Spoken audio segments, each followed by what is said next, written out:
Welcome back to Hidden Power. This is a Pokemon podcast. It is the day after the Pokemon Day 2026. We just got the announcement of Generation 10. There's a whole bunch of things to talk about. We got new starter Pokemon, a ton of new games. We're joined this morning, I guess it's actually technically afternoon where we are. We're joined by Loxton today. Thanks for joining us, man.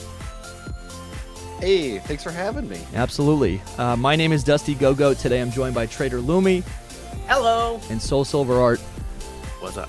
I want this to be organized, but I really think this is just going to be truly a first impressions. Yeah, we're a little over 24 hours after the announcement of a new generation, and there's a lot of things to discuss. I hope everyone has rested. Maybe you've played a little bit of Fire Red and Leaf Green. Maybe I don't know. Maybe you're playing Pokemon Sleep. I have no idea. Loxton, where's your mind at with this brand new game announcement? Actually, I guess we could talk about the whole direct if you want, the whole presents. But where's your mind at with everything? I mean, it's definitely the most important and impactful 3 minutes of the direct. For sure. Yeah. But we could talk about those hip clips towards the start of it. Wait, the what? Hip clips. Those the little Game Boy thing. Do you remember hip clips? Oh, I don't remember hip clips. 2000s? No. It's like they were like, yeah, go for it. It was like, hey, you could buy a little cartridge with 90 seconds of a song on it. Oh, dude, and put it into the device. How far we've come. Dude. Looking back, it was terribly stupid and a horrible idea because you spend $10 for half of a pop song. Yeah. But for the time, the technology was way ahead of its time. This is SSD tech way before that was mainstream. I don't remember this. It sold out on the U.S. Pokemon Center as well, by the way. The Game Boy thing that they did. Gosh. That you're talking about. But yeah, that's what it reminded me of. Maybe hip clips are coming back. I thought it was cute. I'm not gonna buy it. I think it's horribly.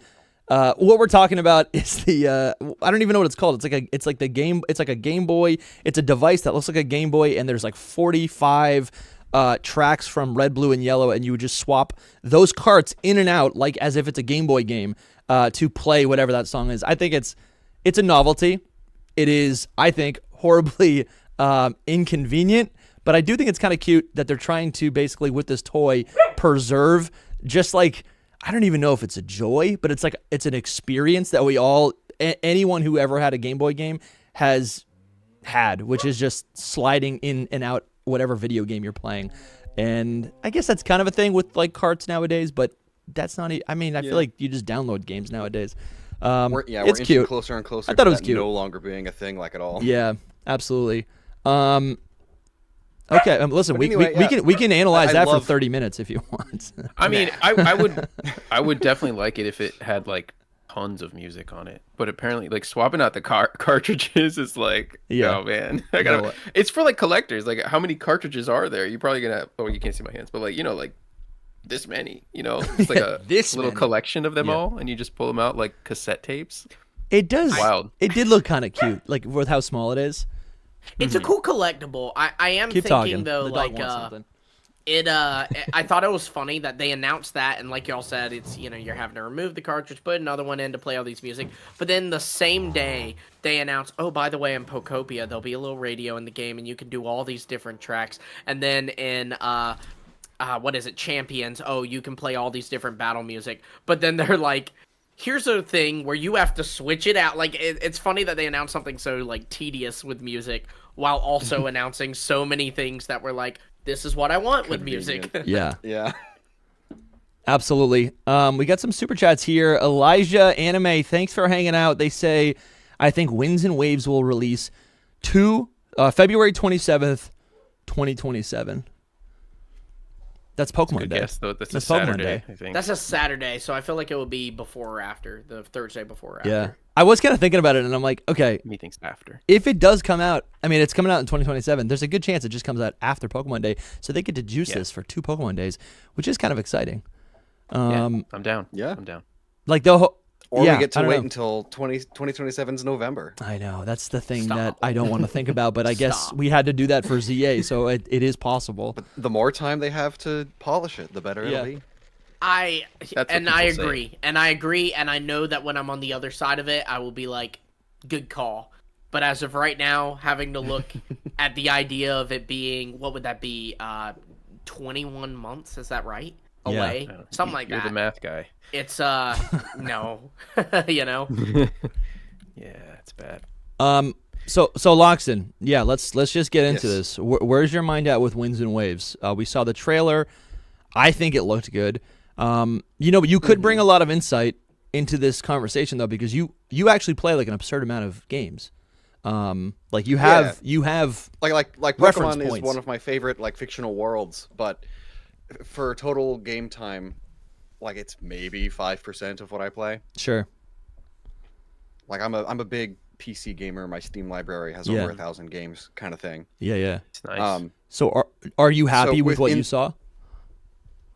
Like technically, from a overall games industry standpoint, graphically it's still not the best. But oh my god, is it an improvement from Scarlet and Violet? Yeah. Like that's good. Agree. like it feels like going from the 64 to the GameCube. You know, Sheesh. Yeah. I'm I not can see saying that it looks like a GameCube game. It's just like I just mean Yeah, like, the that jump. that jump in quality. Yeah, I almost feel like I don't even want to like Scarlet. It's weird how Scarlet and Violet, in retrospect, looks like a step down from Sword and Shield visually. And it's like if you just remove that from, if you just remove, like in my mind, I remove Sword and Shield, and so I feel like the jump is actually like the Super Nintendo to the GameCube. Like that's how I'm thinking about this jump. I know I'm not saying it's like that. Like I'm not saying it's Literally. like actually cutting edge.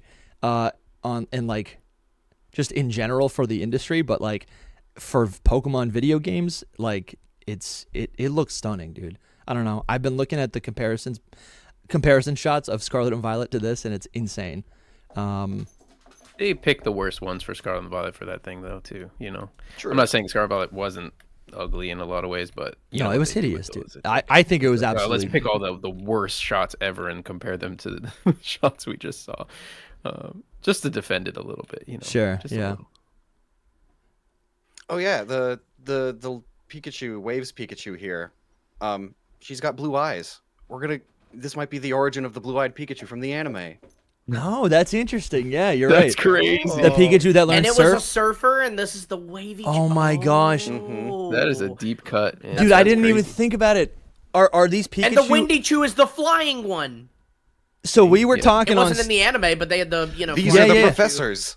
Well, we were I thought talking about that. yesterday. Someone in the chat brought up that like a theory suggesting that like that the legendary Pokemon. So there were one of the leaks was that there was going to be this seed Pokemon. It's how it was described that would grow alongside you and change depending on your advancement and choices in the game. And someone in our chat brought up that maybe these Pikachu are embodying like the legendary Pokemon. And it is true. Like if you look at these Pikachu's eyes, you do see Mr. Windy Chews. I hate these names, by the way. They just sound so silly when we're like theorizing about like a legendary Pokemon. But like Mr. Windy Chew. Mr. Windy Chew. kind of ruins the clip. doesn't I it? know, When you're yeah. like, here's a really cool theory. So Mr. Windy Chew, you know, uses baddie bad. Yeah, but batty bad. but like they have crazy eyes, and I'm just in love with this idea that like this friendly Pokemon Pikachu, kind of on it's a character in itself, could eventually reveal itself. Like I'm imagining the legendary Pokemon lifts out of it and reveals itself as this larger creature. And I think about like Nebby in Sun and Moon, and I think about like how we start our adventure in Scarlet and Violet with like one of the Paradox, but we don't really know what it is until like until the end of the game.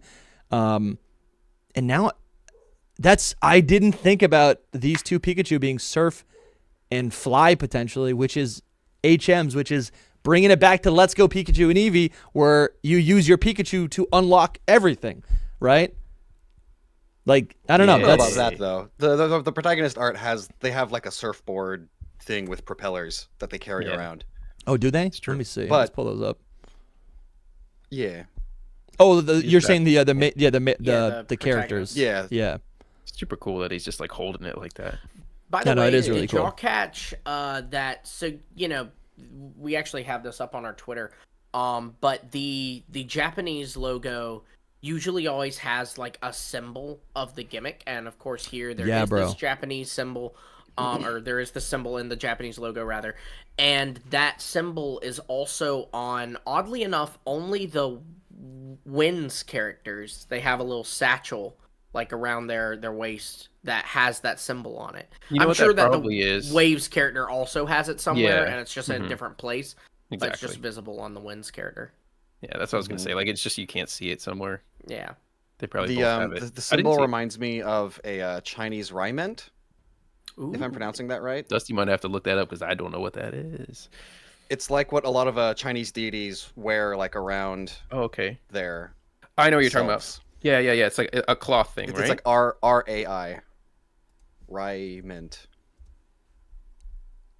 There it is. Ryments. Yeah. Ooh, like this right here? This is like that thing. Okay. It looks. That's what the symbol reminds me of. A lot of Chinese deities will have that around them. It's also what Cresselia has. Oh yeah. Is it just like a? I mean, does that go any deeper? Like what its meaning might be? I find it's. From what I remember doing the research for the Cresselia video, yeah, like see, Luffy even has it when he gets like deity powers in One Piece. Interesting. But like it's basically like you've ascended to godhood, and then that just appears around you. Kind of like how in the West we have like, oh, you're a super powered spirit now, and you get a little angel halo. Yeah. It's basically the Chinese equivalent of an angel halo. Dude, that's really cool. And so if that's present in and I'm trying to find the Japanese logos for Wind and Wave. They are actually right on that picture, but you'd have to zoom in really close. There you go. Let's see. We're going to zoom and enhance right here. Open image. I do think that it could... I still think there's like a god-like theme to the whole thing. So I could see like deities, something related I remember something... Is it okay to bring up leak stuff? Yes. Yeah. I remember something about the gimmick being... And it's not translated, but like... vaguely, it was like Majin Pokemon. Yeah. That was the code name, yeah. Oh, the code name. Okay. Still, I don't remember exactly. But that's still relevant, yeah. Yeah, we still have speculated on it many times because of that. And there's like an image of a Pikachu, right? This is like from the Terror Leak. There's an image of, or I guess a video of a Pikachu, and it looks like there's this like essence flowing through its body. Pikachu, literally, its model looks as if it is like filled with jelly. Like it I don't even know how to describe it. Become a cloud. He's a jelly donut chew. Yeah, it's like its skeletal structure has disappeared, and it's like, you know, the man looks like what's his name? Osmosis Jones. He's just like an amoeba. That's what Pikachu is. It's become a cloud. Because remember when you saw that Pokemon cloud in the trailer? Dude. Oh yeah, speaking of that cloud, it looks literally like an Indonesian naga. Like almost 1-to-1. Let's see if I can pull this up. I have my own little theory about how I think that Waves is probably a naga and the Winds is like Garuda. But I don't know because they only show the naga here. So it's like, why wouldn't they show both in some way? So I thought it looked like a Gyarados, but I'm an idiot, so. It's like a serpent. Yeah, it's just a serpent. Yeah. When it's got a fishtail too, like as it starts to pan down, you can see it's got like a fishtail because it kind of like morphs. Yeah. It does morph. It's weird. Just like kind of. Yeah, naga are like they transform. They're shapeshifters. Yeah. Play it at half speed, Dusty, because you can, as the camera starts panning down, you'll see the cloud change a little. Let's see this. Let's slow it right down. The thing is, there's like more than one. It's not like just one naga. So I could see it being related to the gimmick even. You know, it does kind of do like a fishtail thing. Yeah. See the tail. Actually, it looks kind of like it's upside down, that symbol in the Japanese logos too. Yeah, you're right. Oh my gosh, you're right. So if we're thinking about this gimmick, then like it could be a situation where maybe there's two god powers, Wind or Wave, and you get access to one of these god powers to either obtain the essence of the ocean, of the waves, or the essence of the clouds, of the sky, of the wind. And then basically maybe that video that we saw of a Pikachu that kind of feels like waves to me, right? Where it's like flowing like water, right? Just kind of rippling. I don't know what the power up would be, but basically what it is, it's like the god Pokemon, the box legendary Pokemon bestowing you and your team whatever power it has. That sounds really compelling. Yeah. All of the gimmicks are related to a Pokemon. True. So. Yeah, that's true. That's true. Yeah. But then it's like, could they, like, would it be limited to like a flying type or water type, or could it even? I guess I'm wondering if this type of gimmick would. I think a lot of people enjoyed terrestrialization because of it was like I feel like you could customize it to really whatever type of play style you wanted. It could be defensive, it could be offensive. There was a lot of options, and I feel like it applies to all Pokemon. Yeah, exactly. So this definitely applies to all Pokemon, but I wonder if it would be type based, or maybe it's just power based. Maybe there's a new thing, like a new type of like stat. I don't know, like like maybe like a new hidden stat that they would apply. I'm not really sure. Interesting. Yeah. It'll be fun to see. I wish they'd give us a little bigger teaser than that. It's just like a cloud, so we could go anywhere. Well, but it is a darker cloud. We'll probably get more information on it on Pokemon Day 2027. Killing me. I mean, Loxton, I guess I'm working with this just because like you gave the context of like this, this like angelic, right? So like if this image is this little like icon is in the Japanese like a logo kind of thing. Yeah. So Ryman is what it's called. You're saying that is right. You said it was like and angelic. That's what it reminds me of. It might not be that, but yeah, it's sort of the equivalent to an angelic thing. Okay. Of course, it's not exactly the same because Eastern religion is very different from Western religion. Yeah. For sure. And obviously, I'm not an expert on it, but no. We're just a thing I've noticed. Compared to us, you're an expert, buddy. Okay. And then I look at, and I guess the like I know it seems silly. What if these two Pikachu are the legendary, and the legendary is that Naga in the clouds? Yeah. Because they transform themselves to resemble people, and like they help people in their day-to-day lives.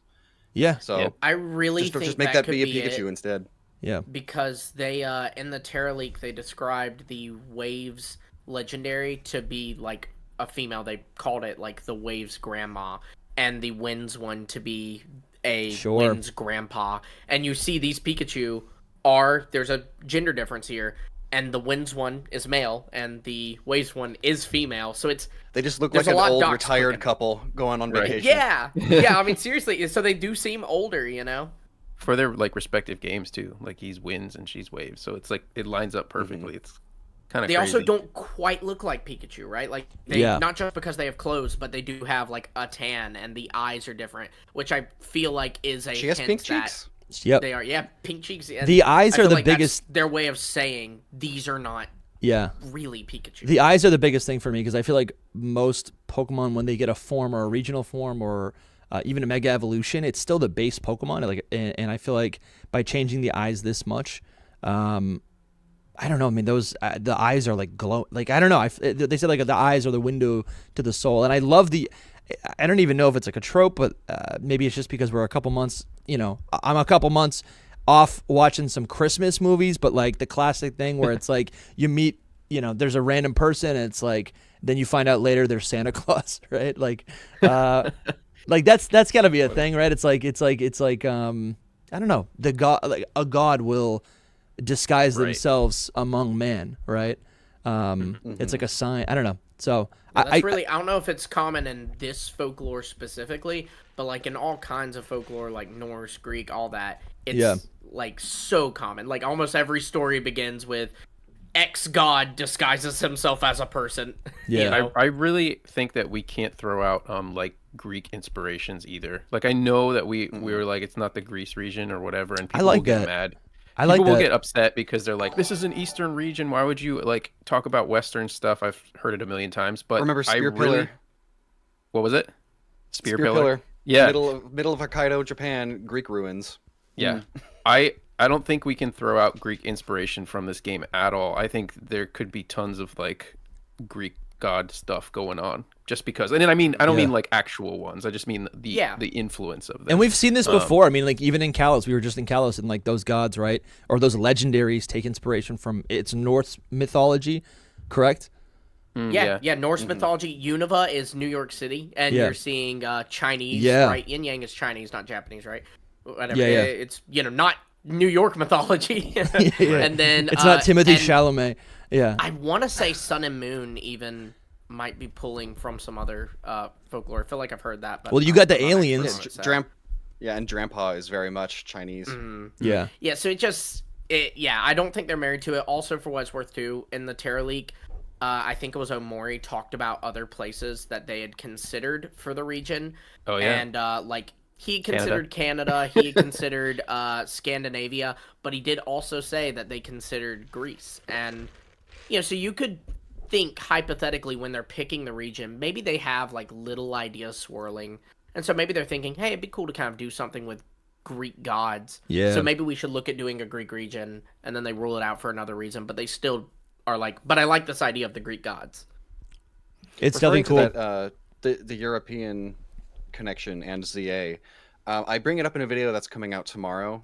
It's an hour-long deep dive. I'm advertising it now. An hour-long deep dive into I've been working on it all week. That's sick, dude. I love that. It's so it's Indonesia. What does that mean? It's just looking into Indonesia's most iconic animals and folklore and dude, stuff that's like fun. That. I'm watching it tomorrow. Yeah, that's fun. But Zygarde is a Naga. It's 50% form and it's 100% form. Because Naga specifically, if you look at a lot of the statues of them, they're snakes with a ton of snake heads behind them. And then they evolve or advance themselves, and now it's a human, but still with a bunch of snake heads behind them. It's literally 50 and 100% Zygarde. Wow. Which I never thought about that. Yeah. Is interesting. Maybe that's a part of why they chose Indonesia for now. Right after ZA, maybe, but maybe that's giving them too much credit. Yeah, I don't know. No, they do do little hints here and there to future regions. I mean, you've been keeping up with different things, with the the whole mythicals theory, stuff like that, where it's some things hint to the next region, and that could very well be one. Since it was the game. But also, did you notice all the the eye symbolism? We were talking about eyes a little bit ago. So that weird building, the floating island, it has a bunch of pools that are shaped very much like eyes. And then two of the starters have eye themes already. Brout has the big eyebrows, and then Gekwa has the big eyelashes. Yeah, true. Interesting. It's just a curious connection, and I'm not sure what they're going to do with that, unless maybe that gimmick symbol is supposed to be a weird eye. Could be. I'm looking at this female character's the waves hat, and there's the symbol. I'm sure it's supposed to look a little bit like a Pokeball. Where the heck is it? But it kind of also had that what are we calling it? The raiment. The raiment. Yeah, right there. Yeah. I keep skipping past it. Next one, I think. Maybe this one. Yeah, right there. There you go. You can kind of see it there as well. That's probably. Bit, yeah. It's not as drastic. Probably a letter. That is sure. Maybe it's got to be a symbol though for the game, because it is on their clothing. Yeah. If you look at their. Oh yeah, it is. It's like waves. Art. Yeah. And then you have the sun right symbol there. for the region or something. Paldea had a boat and a tower or something for the gym challenge. We got something like that. Yeah, I want to read some of the chat right here. We got a lot of people in here right now. Thanks for hanging out, everyone. Hope everyone's resting and actually able and not working and able to actually enjoy all of this new Pokemon stuff. Yes, Seer 3D Art, friend of the channel. He just put out some really cool videos on his channel for Pokemon Day, and True Green 7's in the chat. We got some super chats as well. Oh yeah. Ron says loving the goatee, Loxton. He's a fan. He's a fan. NMT Arts. My response is this dance. Yeah, the dance, the waves dance. NMT Art says, you got the idea of sound type back into my head, Dusty, getting this music teacher excited. Yeah, I kind of went on a rant yesterday, Loxton. Right before I don't even know if I totally believe this, but it's it just feels a little too obvious. Right before this Gen 10 trailer, they showed the Pokopia trailer, and in it they introduced this new stereo form of Rotom. And regardless, like, we don't even know if these new forms are going to be battleable or whatever, or if they will actually go into Pokemon Home, if they can be brought, if they can be available in a core series game. We have no idea. But even though we've seen Rotom in a lot of different forms in the last decade, we've never actually seen Rotom with a proper battle form.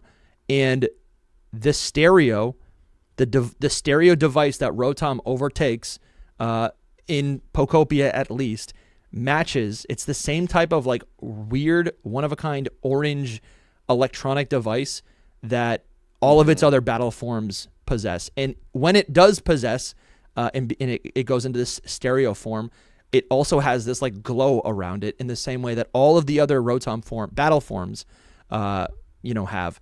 And a signature, a defining factor of these other Rotom forms is that they all get an additional type.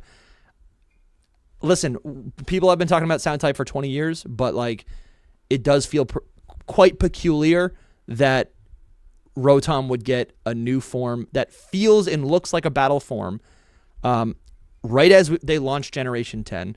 And it also reminds me of Generation 6 when they introduced a new Eevee evolution without any recognition of what type it would be. And then eventually they would go on to announce the fairy type. A little bit of a copium, but the indicator for me is, I swear, is just the fact that it is a battle form Rotom. What color was the glow around the Rotom? It was green. It was like a pale green blue, like a sea green. It literally, like, if you type in, let's see, sound. It was kind of the green on winds, wasn't it? Yeah. That sound type though, is it like, not like just the fan color though? I know, but you're right, but it's an official I have media. Positives and negatives. It's official media. Like the new Rotom form is not fan made, so it's just weird. Right. I don't know. It could also just be truthfully, it could just be a normal type. It could just be a normal type. And that'd be my guess. Honestly. Yeah, because I think about like the substitute doll or something. Like it could just be a normal type. I kind of mentioned this off air because we kind of touched on this a little bit before we were talking about it, and I would hate a sound type.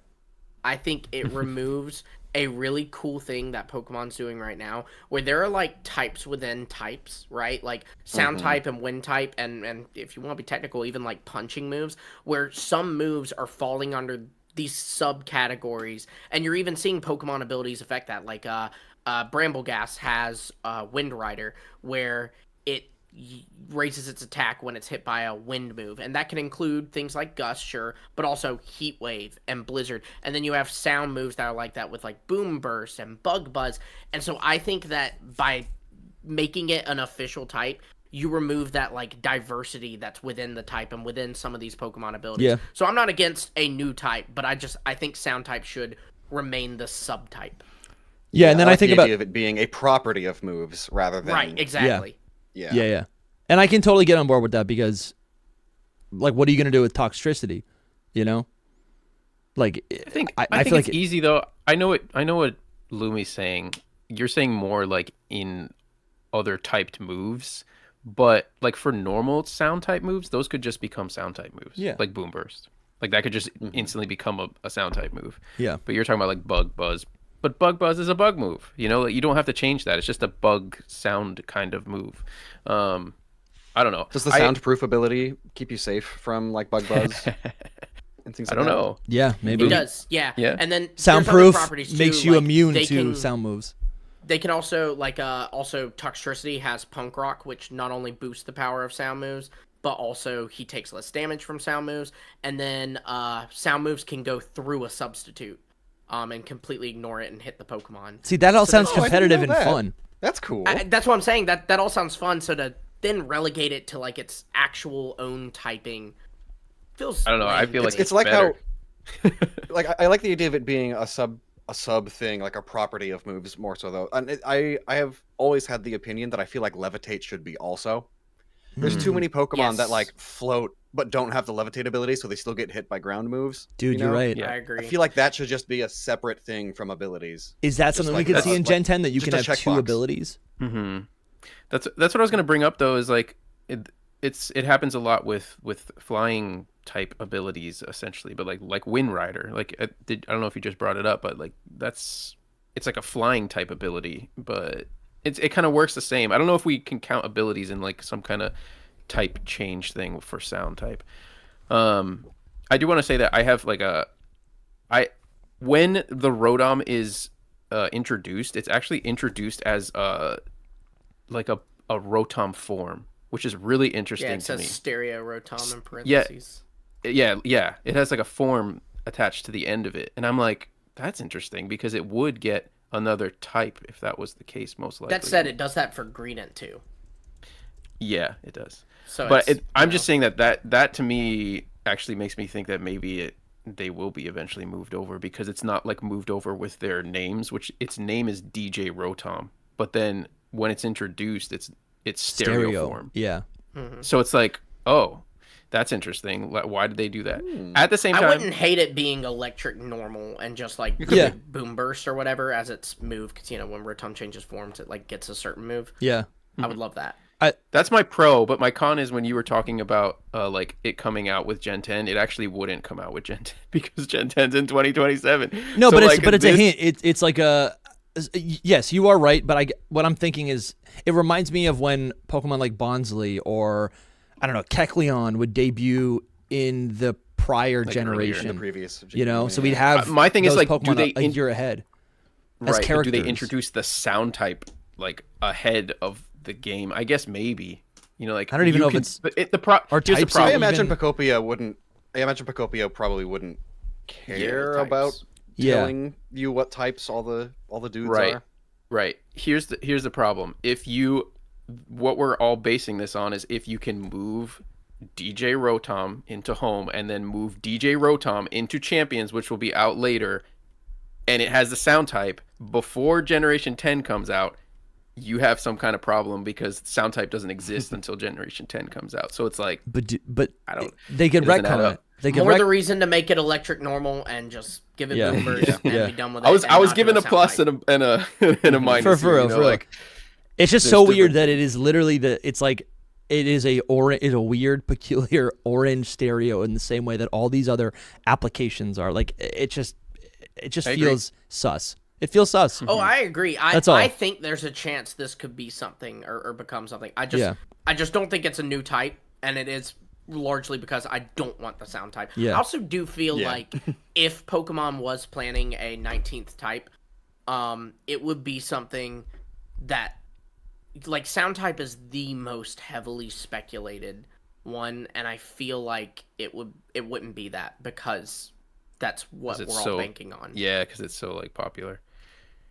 Kind of like how it used to be the light type, and so they were like, no fairy. And in a lot of ways, I think fairy kind of is similar to what maybe people had in their head about the light type in some ways, but it's not. It's the fairy type. We'll have to wait and see. I thought that was it's bugging me. I'm like, they're hiding something. They're gonna reveal something. I really do. And I think also just this is the last thing. Like, this is a stereo form Rotom, but the Rotom that we meet in Pocopia is the character DJ Rotom. And then I think that really does open, like, there are Pokemon like Greedent or like the chef Greedent. It really just looks like a Greedent that is a chef. But some of those other Pocopia forms like Smearguru, Mosslax. Yeah, like Mosslax. Yeah. Those are like Pikachu. Those are legitimate it could be a Pokemon. One-off regional forms, It's like Blood Moon Ursaluna. For sure. The Chef Dente is so disappointing. Like, just because they didn't change anything about him. Like, getting other things on top of the Pokemon is not really a form change, while all the other ones in this game have. Like, Smearguru is a little bit of a stretch still, but at least its tail gets bigger. Like, here, nothing at all changes except what it's wearing, and that's like, I do like how its tail is like doubling as like the classic adventurer's backpack with like the pot and all that hanging off the side. It makes me wonder if that was always the intention, right, of its design. Oh yeah, it stores stuff in there. Yeah, maybe that's true. why they gave it to Arven too, is because Arven has that big yeah. Because all of his like Pokemon are like food, except for Greedent and Mabosstiff. And people do eat squirrel, but it feels a little more niche. Well, than here in the South, he carries a bunch of berries. Yeah. It's a berry bag. Yeah. Yeah. I was looking at it in detail, like trying to find something. Maybe its tail is a little longer, but like it's not noticeable. Really, it's just an outfit. Yeah. But normal steel type Greedent regional. If they did that, it's just fun. That could count. It's just fun. It's just fun. It's just fun. Is there a normal steel type? That'd be fun too, because it'd be a new typing. I think so. If there isn't, maybe one, not. and I don't think there is. Oh, I did. I was gonna make a video on my second channel, but you know what? I'll just debut it right here. If we're theorizing about the Generation 10 gimmick, right? Which we could see there's gonna be something. There's gonna be some sort of gimmick. I guess I want to reintroduce the idea of armored evolution. Yes, that has been going around forever, but what is armor? It is basically when something wears something. And it doesn't need to literally be like metal knight armor. It could be it could be magical armor, you know? And I do think in Pokopia we're seeing a lot of these characters that wear things. Like, I mean, I'm looking at what is it, Chef Dente right now? He's literally just wearing a bunch of pots and pans. It is a new form. He's a new character. And then I'm thinking about the Pikachus, right? I'm thinking about the Pikachu, or no, sorry, not Pikachu. Mr. Or Mr. and Mrs. whatever they're called. Mr. and Mrs. Put some respect on their name, Dusty. Say it. Why won't you say it? Mr. No, because I forgot. And Miss Wavy. Mr. Windy Chew, Miss. It's not even not Mrs. It's not Mrs. Miss. She's unmarried. Miss Wavy Chew. They're also wearing clothing, right? Could mean nothing, but this has been something that I think I've wanted in Pokemon for a long time. Actually, we've seen it in Pokemon for a long time, but I feel like it never really made its way all the way over in a true mechanic into the mainline games. Like in Pokemon Go, you can dress up your Pokemon. In Pokemon Unite, you can dress up your Pokemon. In some of the mainline games, you can dress up your Pokemon. I'm thinking about contests in Oraz, but maybe even in Generation 3, maybe Generation 4, you can like start dressing up. You could dress them up too. Like this has always kind of been like a side optional thing, or like a more of a gimmick of a game where you can dress up your Pokemon. My whole thing is that like I want to if there's any sort of customization for a Pokemon, like that is great because it is another way to express myself, my team, to make my Pokemon feel separate. I think the initial appeal of like honestly, going back to Generation 2 with like DVs, that was a way for that Game Freak made every single Pokemon you capture unique, and that extends into shiny Pokemon, right? It extends into which Pokeball you capture something in. There's all these ways to customize your Pokemon, but I think like another logical step is to have your Pokemon be able to like dress up, and the dress. Actually, no. Let's take a step back. Held items literally is another way to like customize your Pokemon, and the clothing that you put on your Pokemon could function like held items. Like a lot of held items are literally like a scarf or a band or a King's Rock. And so what I'm thinking about is, could the new gimmick be some sort of armored evolution where it's clothing based? Because we're seeing all these characters in Pokopia. We're seeing Mr. Windy Chew, Mr. Wavy Chew, these Pokemon that are like, I don't know, it's like maybe the clothing are tied to the gods, right? I don't know. This is all swirling in my mind, right? Because I feel like the gimmicks are always an extension of something that's already existed, and we haven't seen an extension of held items. So that's like the most boiled down suggestion of an idea, right? That the gimmick could be an extension. DJ Mamoswine needs to be canon, dude. Wait, what is that? DJ Mamoswine? Have you not? It's my favorite. That's what you want. Unite. Wait, yeah, you're right. Let me pull those up. Yeah. Unite. I don't know. Do you guys want to play with that at all? I don't know. It's an interesting idea. I don't like it. I don't like putting clothes on. I think I agree. Okay. But because I think Unite goes way too far, and it feels like costumes rather than like. Yeah, look at that Venusaur with a scuba mask. You know. Yeah, like that's not what I'm interested in. You know? Like just to be clear. There are some really cool ones though, actually. Just there are some. The Latios and Latios one where it's like a knight and a princess was really cute, I thought. Yeah. But it, at the end of the day, I don't. It's like what they said. Is it impossible? Absolutely not. Is it something that I'm actively rooting for and wanting? No. Because I guess so many. Yeah. Anyways, it's just an idea because armored evolution is always going around as like an idea, right? Yeah. This I don't know if that's like. It is the concept, but it wouldn't be armored evolution. Yeah, it would be like some sort of item. Armor. I could see that something Yeah. like a spiritual armor. Yeah. But the clothing thing would be that'd be completely different. I mean, you put on a specific type of clothing and it would protect you versus something kind of thing. But what about? So did we talk about this earlier? The bands on Mr. Windy Chew's tail. Did we talk about that? Because that also looks like the gimmick. That looks like the raiment. Or the ramen. I noticed it. I noticed it yesterday, but I haven't had enough time to like just sit there and be like, "What is this?" It looks like Arceus's rings. There it is. There it is. There it is. So I'll just drop that there. Let's. I gotta read some of these super chats, and I think it would be fun to talk about the starters. That's what everyone in the chat wants to talk about. Oh yeah. Before you move on though, just to credit you, I do think usually not only is what you were saying about the held items and the gimmicks usually being an extension of something that's existed, but also to especially recently they usually tie the gimmick as like it's something created by the legendary. And I feel like that even adds to, if these are showing the gimmick or somehow referencing the gimmick, I feel like that might even give more credit to these being the legendaries in disguise or very related to the legendaries. Okay, good. In Unite, the outfits, the canon is that they're not real. They're made out of basically energy. They're holograms put onto the Pokemon. That's interesting. A legendary of light and illusion could potentially do that. Yeah. Light type confirmed. Dude, Surfetch is crazy. Look at this. He's got like a little. He's like a pilgrim. Oh, he's a gardener. That's awesome. This is his official look in Surfetched and Pichu, which, by the way, I'm upset we got no information on. Yeah, why? Yeah, that's true. Why didn't we learn anything about that? That's nuts. I don't know. It's 2027, so. All right. I would expect some of this stuff in Champions, even maybe not exactly. Yeah, I think that could be fun as well.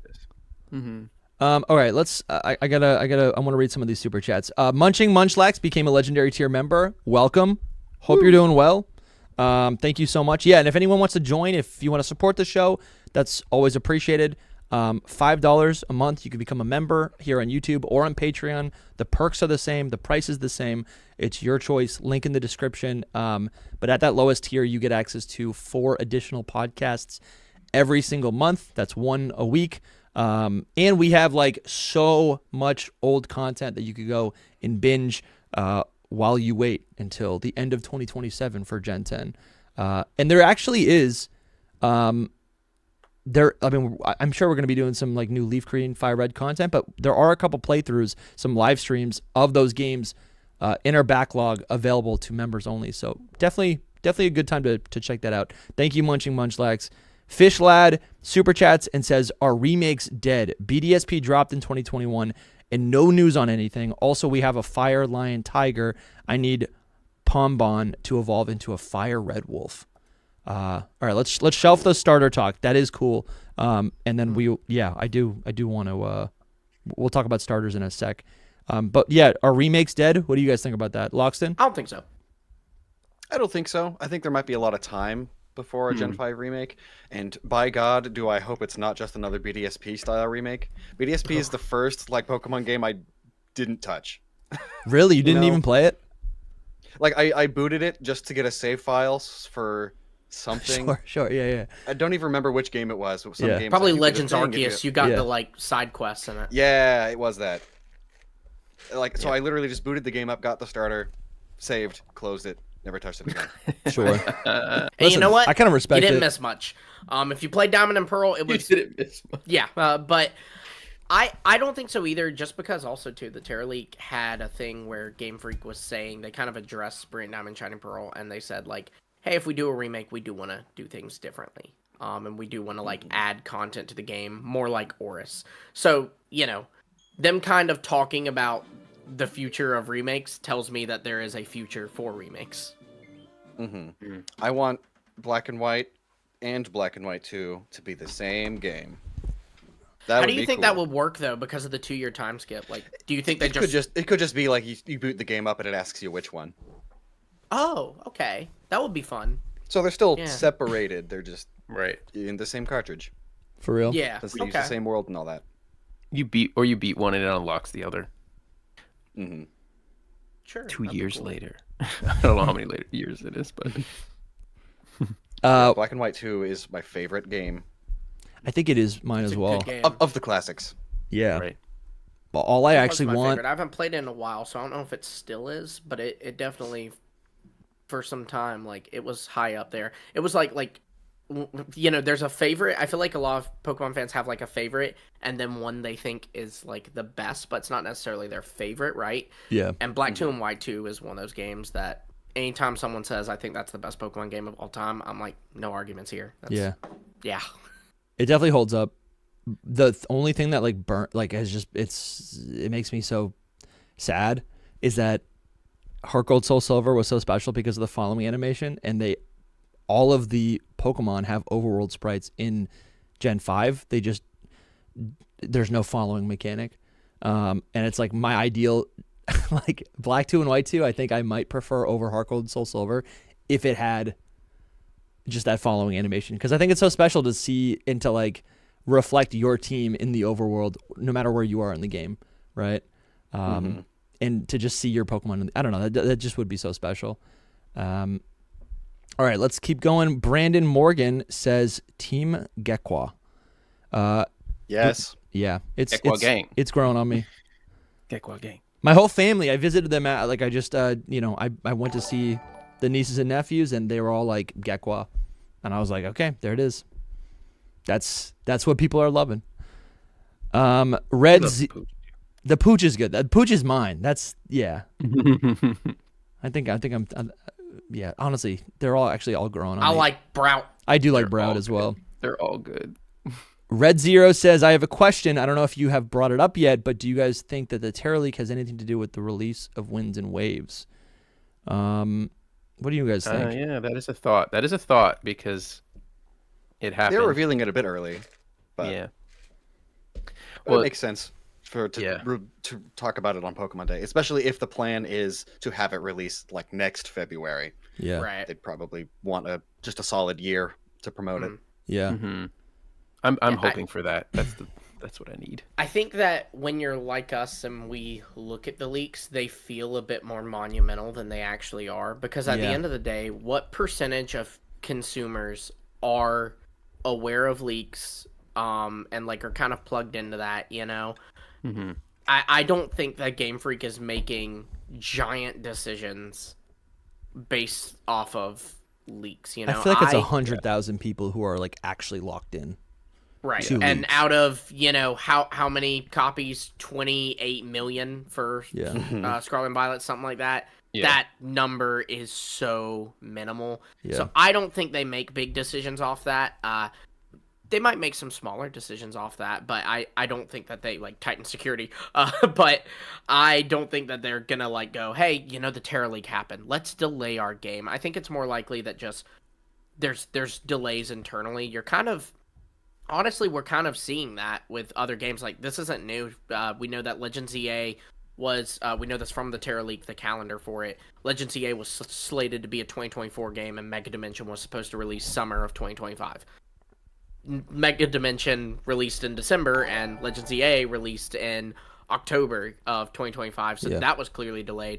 There's been so much talk that Champions got delayed. I don't think there's anything like hard confirming that. Actually, you know what? The calendar also says that it was supposed to come out with Mega Dimension last year. So there's a lot of evidence of just there being a bunch of delays in Pokemon. And I think that this guy just took a hit too. Yeah. I also don't feel like, I'm like, why would they change anything? It's like if there's a small pool of people who are paying attention to the leaks, those are also that's also, I feel like they're guaranteed, those like us, we're guaranteed to buy the game. So what's the problem? Like, why would they change stuff, you know? Right. I think there's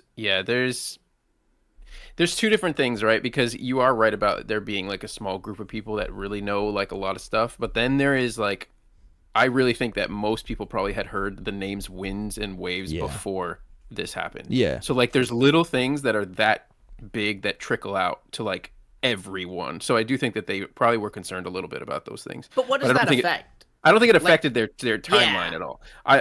Like I was gonna say is those are plans. They're plans that we got to see. And most of the plans change most of the time. That's what I've been learning. Most of these plans change. That was from freaking like 2021.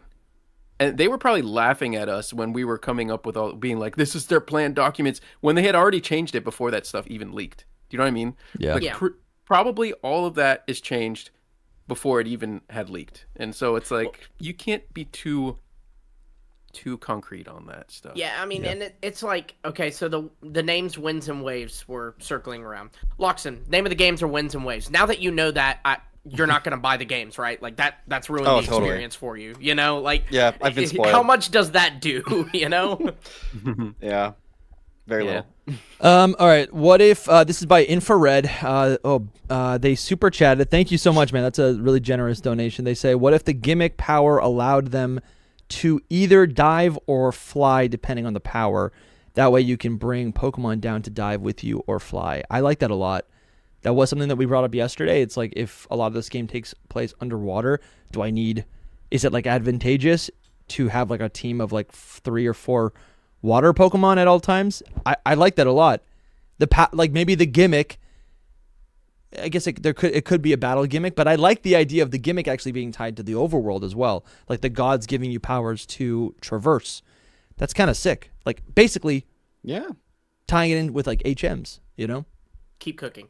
Seriously, I love that so much. If the game they've been emphasizing like the traversal of this game, like one of the lines, I don't remember exactly, it's on this page, but they say like, oh, you'll have to team up with Pokemon to traverse the world and face the elements or the forces of nature, something like that. And so I think like if you're putting that emphasis on this, then absolutely the gimmick should be something that doesn't just pop up in a battle against a gym leader, but is something that's like actively a part of my adventure, you know? I like that. You have any thoughts on this, Loxton? Any ideas from like maybe other games? I really hope that the underwater stuff isn't like a Go-Goat and X and Y situation, or like they teased it in the reveal trailer and then it turns out you can only ride Go-Goat in the city. Yeah. What if there's only like one little area that you can dive underwater? I didn't even think about that. Yeah. Would you be okay with it if the area was expansive though? Like it is one area, but yeah, if it was really big, I'd be okay because it's just kind of like the diving mechanic in Hoenn. Yeah, sure. Like there was a bunch of little pocket areas. It wasn't like a big overwhelming thing, but it was. You just don't want the abyssal ruins. Yeah. No, I don't want. Yeah, that would be bad. Loxon, you had expressed to me in the past like something that you would like for Gen 10 would be like kind of dynamic. I think it was like dynamic ecosystems where it's like Pokemon, it's not just like night and day, it's not just like a fish is in water, but it's like depending on the time of day and maybe the climate, they would like the Pokemon, depending on their habitat, they would have different habits and they would show up in different places, and you know, just something that makes them feel more alive than just sitting around in the same spot every day for like 12 or 24 hours. Yeah. Like what we've seen. Something like you find a cave and it seems empty, but then like maybe at a certain time of day the bear that lives in it is sleeping there, and then at other times you can find that bear out doing its stuff. It wouldn't be a thing that applies to every Pokemon, just like a handful of rare ones. Yeah. That is fun. These underwater shots. It just makes the world feel more alive. Yeah. Totally. Love it. Toby had suggested yesterday, he was like, okay, we see these underwater shots, they're POV, but is this actually what the gameplay is going to look like? Right? True. Yeah. And it is kind of true. I'm curious if it's... Actually, there are like defined paths in the sand. A part of me thinks you might not be swimming here. You might like dive and then you walk on the sea floor because of like gimmick related things. Yeah, no, that's a really good shot. Because like if you advance the video a little bit more, you can see the difference in sand on the ground. Like there's the lighter stuff that's a straight line through all this, and then to the side of it, it's a different color. It's not as walked, so there's not a path there. It could be exploring underwater, not via swimming, but just walking around like you do on the overworld. I mean, that does make sense. Via hoverboard, you know what I mean? You just like the Pokemon's pulling you and you're on the hoverboard. I could see that. Makes a lot of sense. Have y'all seen those devices? It's a real thing that like people will like hold on to like this, but they're tiny. Like you kind of just like put your chest on it and it'll move underwater. It's like a little like it's automatic. It's got a motor or whatever. The hoverboard, maybe it could act like that down there. If you flip it sideways like this, the two things on the side could turn like this and make little propellers. Yeah. This is interesting. I had never thought of the underwater in the way that you just described it, but that is interesting. It could be. You're so right, though. It's a path. Yeah. And it's true. It's limit it somehow because the ocean is limitless. So like, there's got to be some kind of boundaries that have to be somewhere. But I don't mind that either, because it's kind of like what, Dusty, you've been, every time Galar comes up, you've been harping on this with Galar, and it's such a good point. Galar is very linear, but it also, it looks so pretty because you can see out. So, like, I'm fine with staying on this path if I'm able to see, like a little coral reef next to me and Luminion swimming through it or whatever. Yeah, because so you go underwater, and then it cuts to the bottom. I'm almost wondering if it's like, I mean, could it be a thing where it's like, okay, you select, okay, I want to dive, you dive, and then it kind of fades in from black. Is that the gameplay where it's like right here, it's like, is that actually the transition? It's like that we're going to be seeing every time that we dive, and we just appear at the bottom of the floor, the sea floor, and you're like walking with like metal boots, like in like a Zelda game. You know, like you'll sink to the bottom, the iron boots. That's kind of what I'm imagining now. That's exactly what I mean. Yeah. What I was thinking. I had never thought of that. That's Twilight Princess. Yeah. That almost bums me out, but I guess that is still cool because then this is how you get the cinematics. But then I'm wondering, I'm like, are you going to run into the Krabby? Are you, like the camera goes through the Dynamo, or would that just encounter, like, would we start a battle? Right? Assumedly so. I imagine the fish that are higher up would be treated like flying Pokemon. Yeah. That are like high above you. Interesting. That's fun. But then it opens the I'm like, but are we going to be soaring as well? If it's winds and waves, we can go underwater. Is the reveal later in like 6 months going to be, but you can also soar above this region, I don't know. A lot of questions. That's got to remain to be seen. A lot of questions. Probably eventually. Yeah. Yeah. That's true. It's like, because they don't want you to do it right away, probably, if that wasn't the case. Yeah. Then you just fly Now everywhere. feels like as good a time as any just to applaud that Krabby is back, and also not in this shot, but Talo is back. Thank God. All I needed. Krabby's good. I do love Krabby. James Perot with the super chat says Gekwa is the best first stage water starter of all time, in my opinion. Praying for Poison, Komodo Dragon, and summer release. The summer vibes are perfect. Yeah, man. Gekwa is growing on me. Komodo Dragon evolution would be cool. We'll talk about that in a minute. Jason Borneau with the super chat says no later than April 2027. No way it's late 2027. I don't want to jinx it, so I'm gonna say, I don't want to jinx it. I'm not gonna say anything. There's a lot to be said for sure. We'll probably talk about it in depth for months. It's just like, Munching Munchlax, thank you so much for the super chat. That was really, really generous. They say, so I have a question for all four of you. Do you think they will give us more small trailers this year or no? I think if the game is releasing mid next year, yes. Concerned Pokopia won't hold me until 2027. Praying for middle. I think we got Pokopia. I think we got Champions. And I also think we're getting more ports this year. That's what I think. Yeah, but ports aren't really holding people over. And trailers, for sure. In trailers, Dusty, on that note, did you see, too, that, like, just bring it up because it's relevant to you saying ports, apparently, like, the ROM that they used to do this port of Fire Red and Leaf Green, it was made to do Fire Red, Leaf Green, Ruby, Sapphire, and Emerald. Oh, yeah, that is a thing. I saw that, too. So, it's like they have set up Ruby, Sapphire, and Emerald ports. I think it's happening. And that'll hold me over. What about you, Loxton? What do you think? No opinion. I emulate the old games. Sweet. All right. I mean, for the trailers, I would say Yes. But yeah, for the trailers, they're not going to leave it. It's not going to be another Elder Scrolls. Right. Elder Scrolls 6, they like did a reveal trailer like 6-7 years ago, and there's not been any news since. It is insane though that like when Winds and Waves comes out, it will have been, I guess, at least 4.5 years. That's like that. You know, if you look at the calendar dates, that's 5 years between games. It would be the longest. Which is kind of a cool precedence. I'm like, and then what I'm kind of hoping is good. It's like make the mainline games like really far apart, but then give us like other experimental games in between in different regions, in familiar regions. You know, I know it can be kind of controversial, like these side games, but like I like Pokemon Conquest 2. Well, I'm thinking Legends, and I'm thinking a better Faithful remake. I mean, there's opportunity here, but yeah, Conquest maybe. I think the biggest thing is people are burned from ZA with the way that they promoted it. But there's a big difference between how they introduced this game versus ZA. I think that's a huge factor. Like we just got the starters and a whole view of the region, and it looks like this game could come out tomorrow, like from what we just saw. Yeah. You know, but that to me means that we're going to get more trailers sooner, and I think it's going to come out sooner because of all of that. I don't think that it's like end of the year next year personally. But yeah, I to answer the question, I think we get like we're going to be pretty busy with what we got for the next few months, and then maybe June, July we get a trailer for this again, and then August, and then they kick it off from there. Yeah. I could see them announcing pre-orders this holiday season, and then it comes out January or February. Yeah. Yep.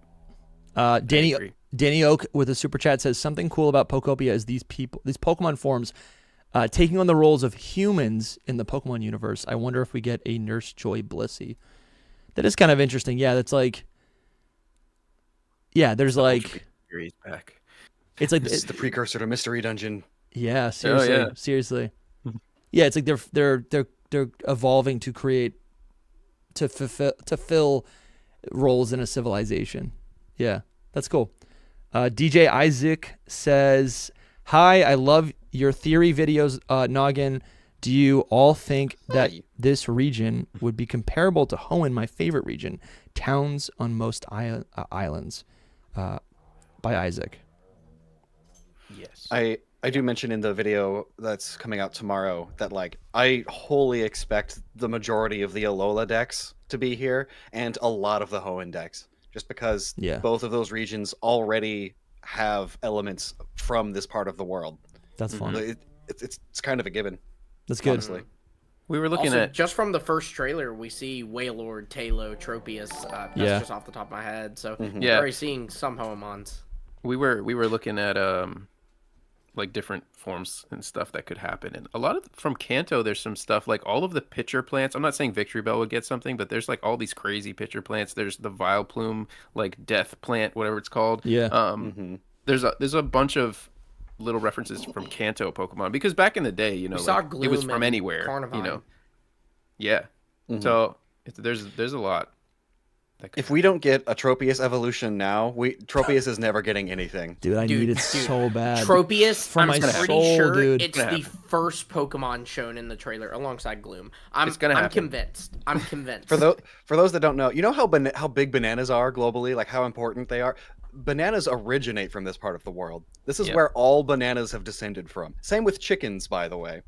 Chickens were domesticated here, and the like red jungle fowl, which still lives here, it's the wild equivalent of chickens, and they're still around today. Do we need it so bad? I love Tropius. Also, too, in the conversation of like Hoenn, and you know Hoenn vibes here, the starters are type swapped Hoenn starters. You have a water gecko, you have a grass chick, and Mudkip is a little mud puppy, and you got a fire puppy. So it's it works. He's a mud pup. Okay. You know what? Let's do that. Let's talk about the starters. We got Brout, Pom. It's got the same orange things going out the sides of its face. Yeah, you're right. Almost the same eyes. It's Mudkip. It is. It's Mudkip, but orange and mammal. It's kind of derpy, I'm totally like into Mudkip too. You know what I mean? Like in a cute way. Yeah. I'm loving these. What do you think about the starters, Loxton? Oh, I love them. Yeah. It's the first time in a long time that I've like really like all three. Like, I'm not a huge fan of Brout, but I don't have any. Usually, like the first time I see a starter, there's always at least one that I like. It'll have to grow on me.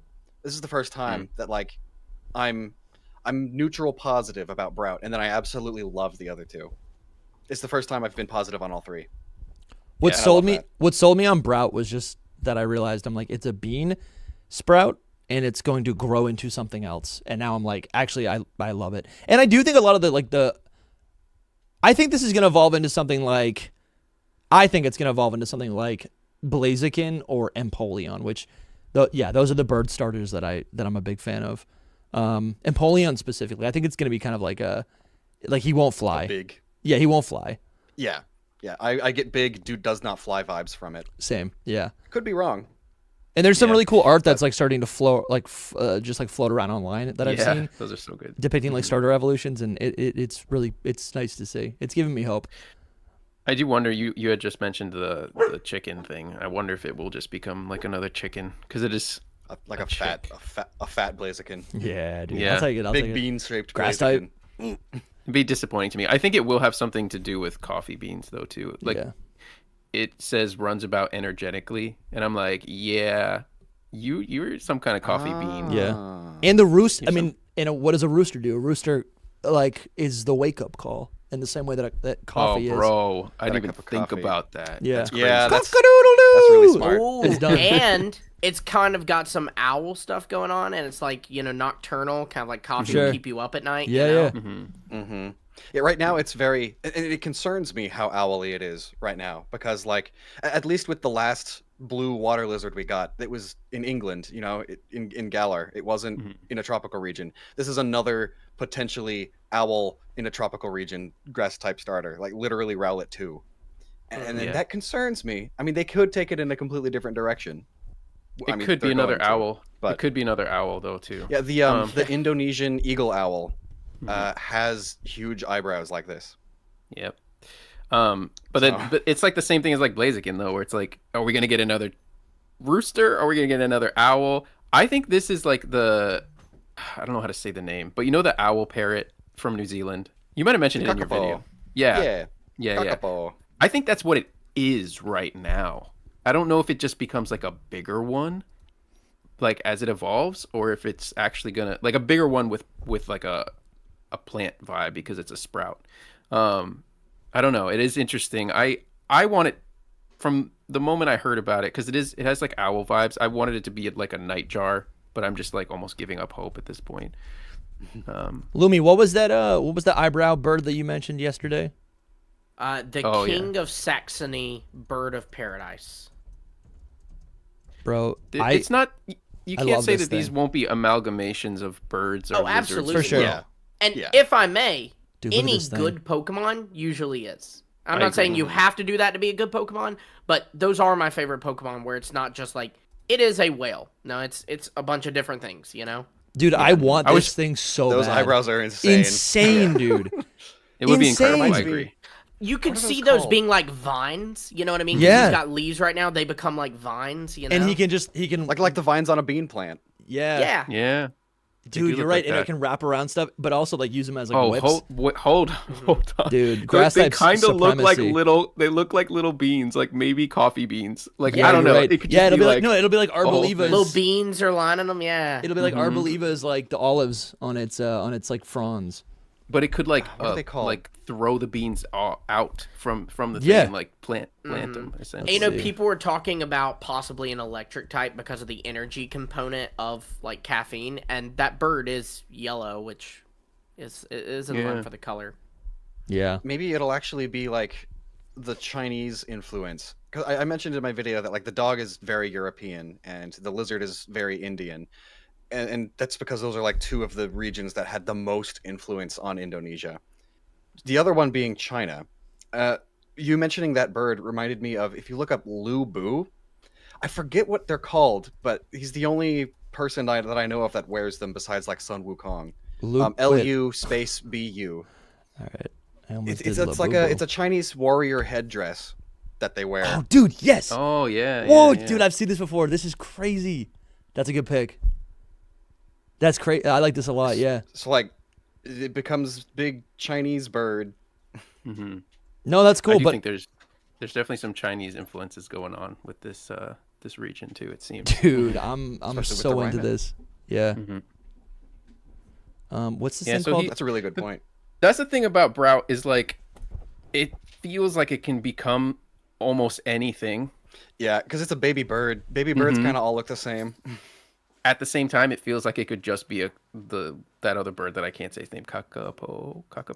I think it's pronounced kakapo, but Yeah. I'm not positive either. It's a It could Maori just- word. Yeah, it could just be it throughout its entire line. Because I was looking, you were saying, about the amalgamation Pokemon. I was looking at starters, and I'm like, do they really do it that much though? Because sometimes it's just Scorbunny into Cinderace, which is just a rabbit into a soccer player rabbit. But then we have Inteleon is one of the craziest ones actually. Inteleon's like 3 different lizards put into one. Yeah, even It's a from the very beginning, it's a basilisk and a chameleon. Yeah, I true.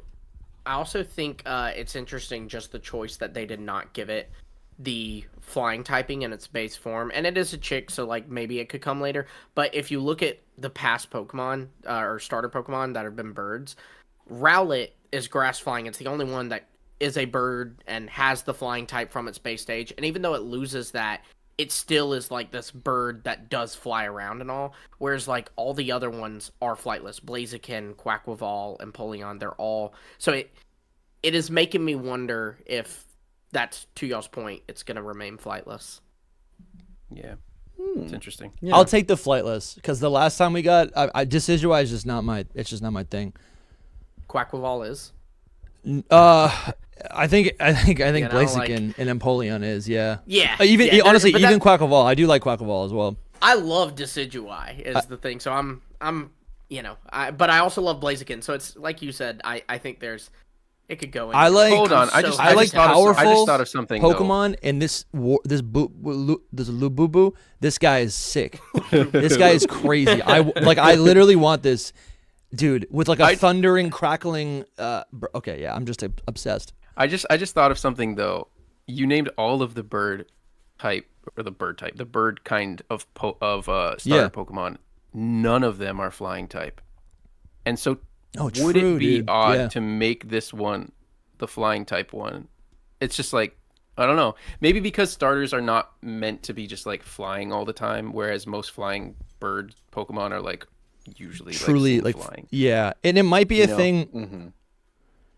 And it might be a thing where like they also don't want the Pokemon to clash with the starter bird, especially if they're going to give the starting bird Pokemon like elemental types, as we've seen. Yeah. So that could be a situation as well. I just want him to be a great ear Nightjar. I hope this is another bird region, man. Paldea was kind of a bird region. I want this one. It should be. This Bird is the and fish. bird of paradise region. This is like the everything region. You know what I mean? Like there's snakes, there's birds, Indonesia- there's lizards. Mammals. Indonesia is the second most biodiverse country in the world, Yeah, it's only insane. behind Brazil. So like, there can be some wacky stuff here. Yet they give Oh, us I'm a so Pomeranian as the starter. That's not even like a considering common the house fact- dog. That's not even like considering the fact that they the map seems to also include like some places outside of Indonesia.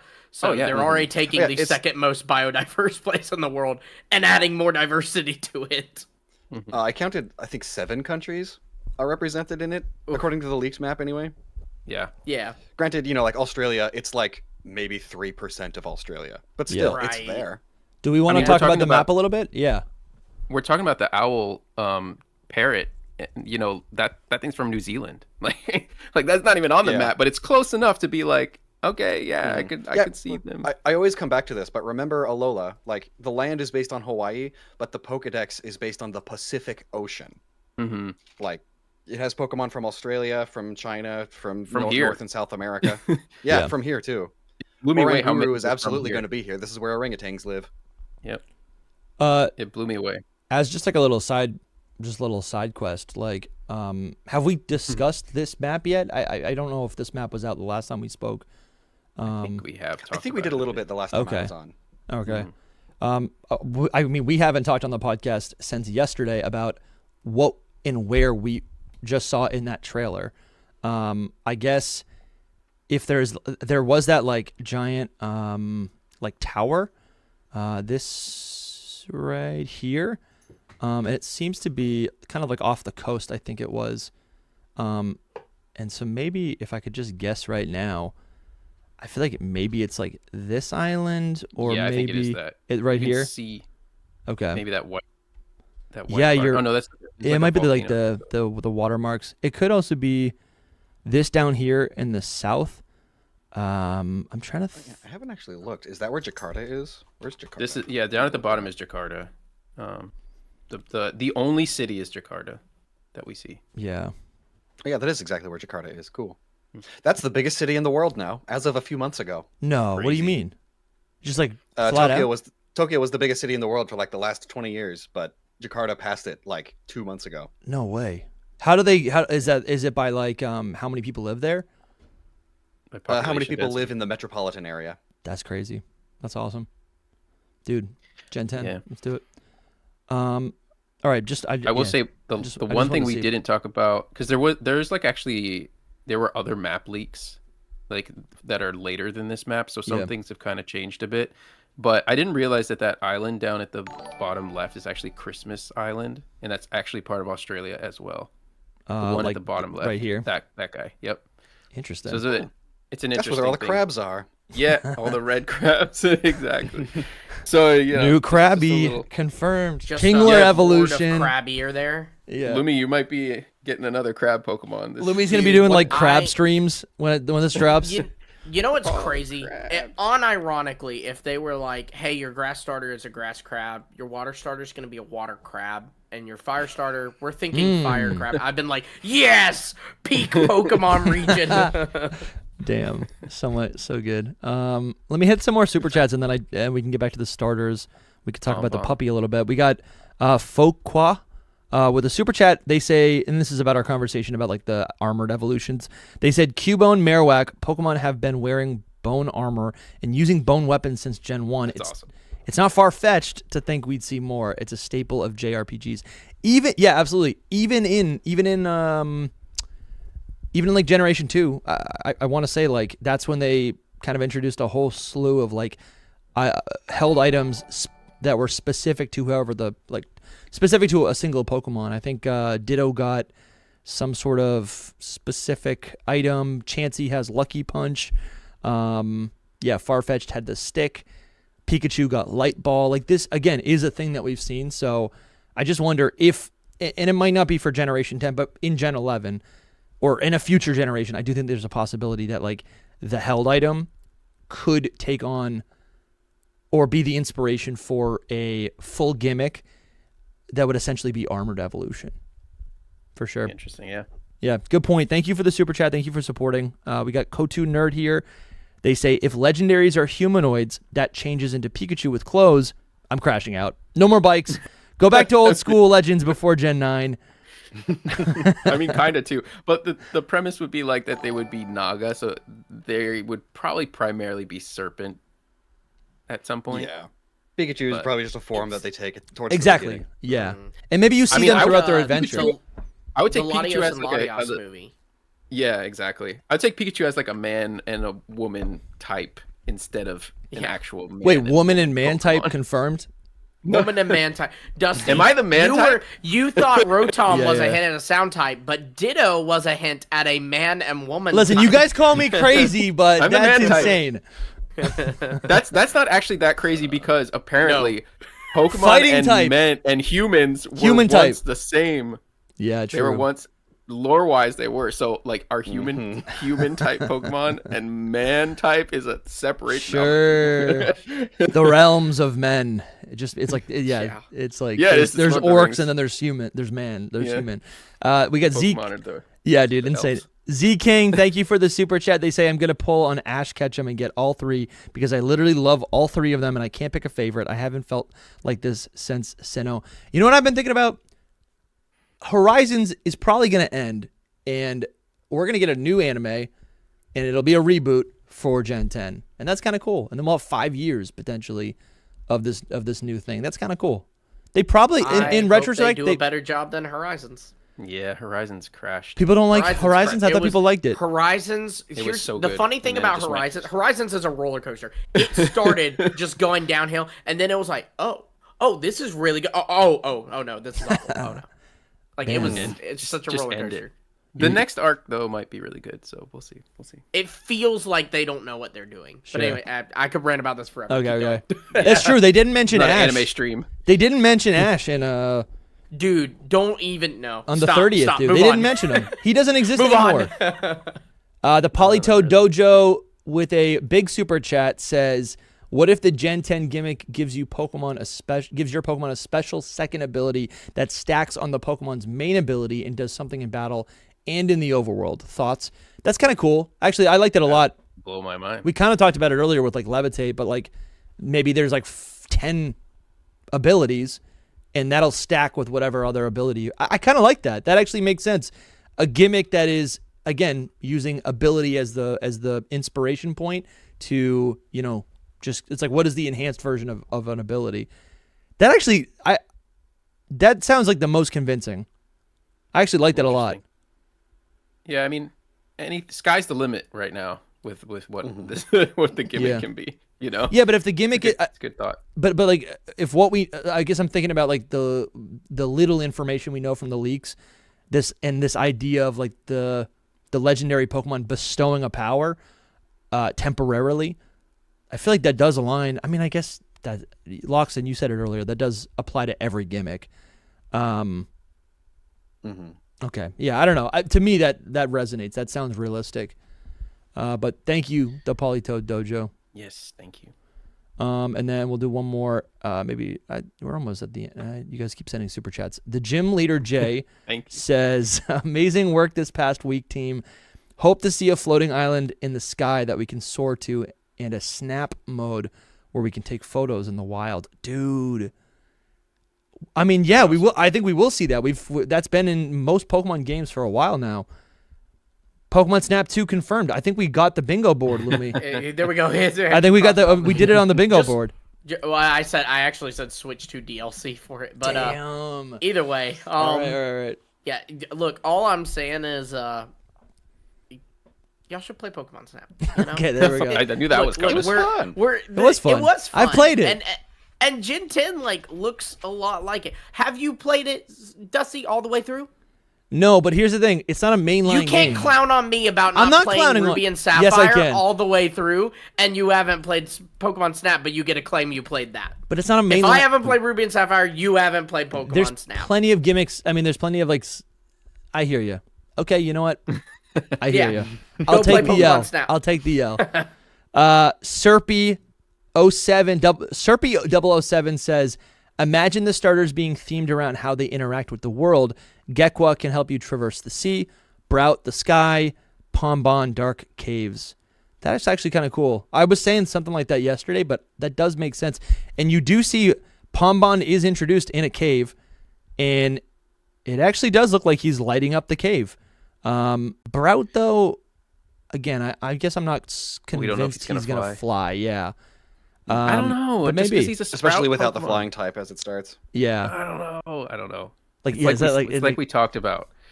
Yeah. I don't know. Because Rowlet's the only one that actually had the flying type, I'm pretty sure. Then and it doesn't even keep it. Yeah. Because he dies. But, oh, dang, I had a thought. Oh, it was the two biggest things from this trailer to me that should have shocked people were, and I don't know if it did or didn't, but people that didn't pay attention to leaks, like to me, I'd feel like people would go crazy about how the lighting, like Sizzlipede, like lights up the area around it. I feel like people would go a little crazy over that. And then the other thing was diving, but I don't know. It feels like a really, the environment changing is really fun idea that I haven't seen too many people talk about. Yeah, that's nice, dude. So I could see the pup doing that. Pokemon finally has a lighting engine. Yeah, exactly.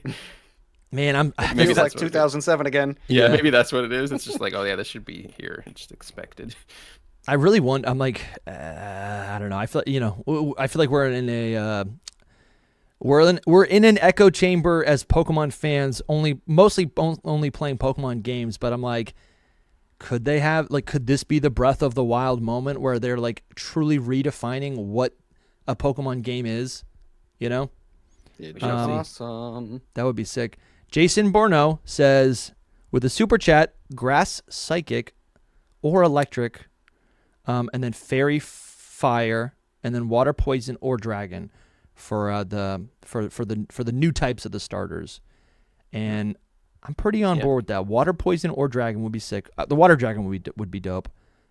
I want grass really electric, cool, but I feel like that's too powerful for a starter. Too strong. But again, I guess if one of them is fairy, that would kind of balance out. But dragon does resist all elemental types, right? Mm-hmm. So maybe that would be a little unfair, but it'd be cool. It'd be cool it has to be balanced. Water dragon specifically is really good. Yeah. But I'll take poison. All right, let's get back to these little babies. We got Bomb Pawn, puppy Pokemon. I love that this is also it's another fire dog like Growlithe that is a puppy Pokemon. And I also just love that it makes sense. Its throat would be where the heat is, and like a dragon breathes fire, this thing's barking fire. That's adorable. Hot dog breath. Yeah, I know. I thought about that too. That's the dragon breath. It can paralyze, like dragon breath. It just stinks. It's like sulfur. It's our first dog starter. Yeah. If you don't count Mudkip, yeah, absolutely. Oh, but people say Finnegan's a dog because the Zodiac.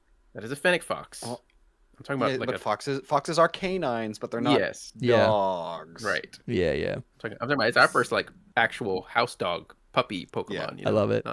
Yeah. But yeah, Loxton, I mean, have we talked about maybe what its inspirations might be? I mean, it's a Pomeranian, which originate from central northern Europe, and the Netherlands colonized the Philippines or the Indonesia for 300 years. So that's why it's here. Well, that and also it's the second most popular dog breed in Indonesia, only behind poodles slightly. Oh, come on, dude. Poodles only need behind what? Poodles need the W. Poodles, okay. It does surprise me though, just because the dog ownership in Indonesia is under 5% compared to the US, which is around 50%. Yeah. Right. But maybe someone mentioned this in a comment on my video. Maybe that's why it's a starter. It's it's a special thing. Yeah. It's not from this region because it was brought in. Yeah. Mm-hmm. Yeah. All that. No, I love that. I think we That's why it's even special. theorized the last time you were on the pod about potentially, right, there's so many different countries and locations that are that might be represented in this actual explorable, in this world that we're going to be playing in. And so maybe, to complement what you're saying, each of these starters are maybe from a different section of the world that is represented, a different culture, the a different Paldea starters, country. The Paldea starters, 2 of them are extremely Spanish, and then Quaxley is extremely Portuguese. There you go. Yeah. This is just like that. Yep. So we got a puppy.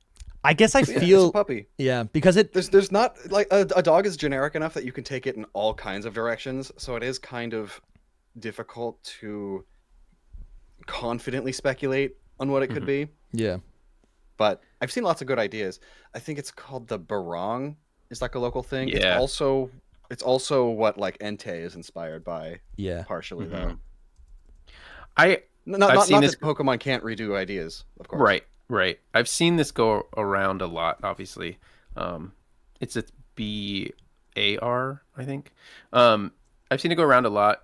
I wonder if they would do deities for the starters even, Yeah, it feels too unique and special to be a starter. Yeah. But it does fit pretty well. I mean, it's like a lion dog thing, It could have little inspirations of it. Sure. And then maybe they just don't use this, but that would be kind of sad if they didn't use it for this region, in another Pokemon, a legendary or something. Because most of the time, legendaries they are deities of the real world region. I'm thinking just a big dog. I'm thinking, what do we talk about? A Mastiff? Is that what we were talking about yesterday? Yeah. Tibetan Mastiff. They just did Mabostiff, right? So it would have to be the crazy. Yeah, the Tibetan one I think is the real crazy one. Dude, I mean, it makes sense. It's so fluffy. My God, I would love this so much. I actually think Stoutland is horribly underrated. Stoutland to me fits. It's not a tiger. It doesn't blend different inspirations, but like it still feels very Arcanine coded, being a big dog. Apparently a man. Yeah, apparently to Soul, Stoutland is a human being. And it kind of has a mustache. I see where he's coming from, but I love Stoutland. And that's like when I'm playing black and white, like that always feels like my secondary starter to just get a starter dog that is a fire type. Again, if it doesn't stand up, it's so good, bro. I would love this thing. Look at how loyal this thing is. It's brave. It's proud. He's so loyal. It looks. Honestly, it reminds me of a lion, right? If Arcanine leans tiger, this thing could lean lion. I love it so much. Look at it. That's where so people good. are going with this whole thing is like a lion dog. Like something like that. But Foo Lions. Look at these. Yeah, so like the Foo Lions is what they're really, and I could totally see it actually, like a Foo Lion. Even though we got Arcanine, Hisuian Arcanine, I guess, is more so, like the actual Guardian ones. Yeah. Bro, look at this. Thing. So these look AI or what? I don't even know, dude. These the fierce Tibetan Mastiffs. These truly look like lions. This has to be what it's gonna. I love this thing, dude. This will be my new favorite Pokemon. Dude, I need more dogs. It's cool. Bark. I'm gonna turn into the crazy dog man. This is insane, dude. Use a dog team, Dusty. Well, you should have in Paldea. You have 4. I know, that's true.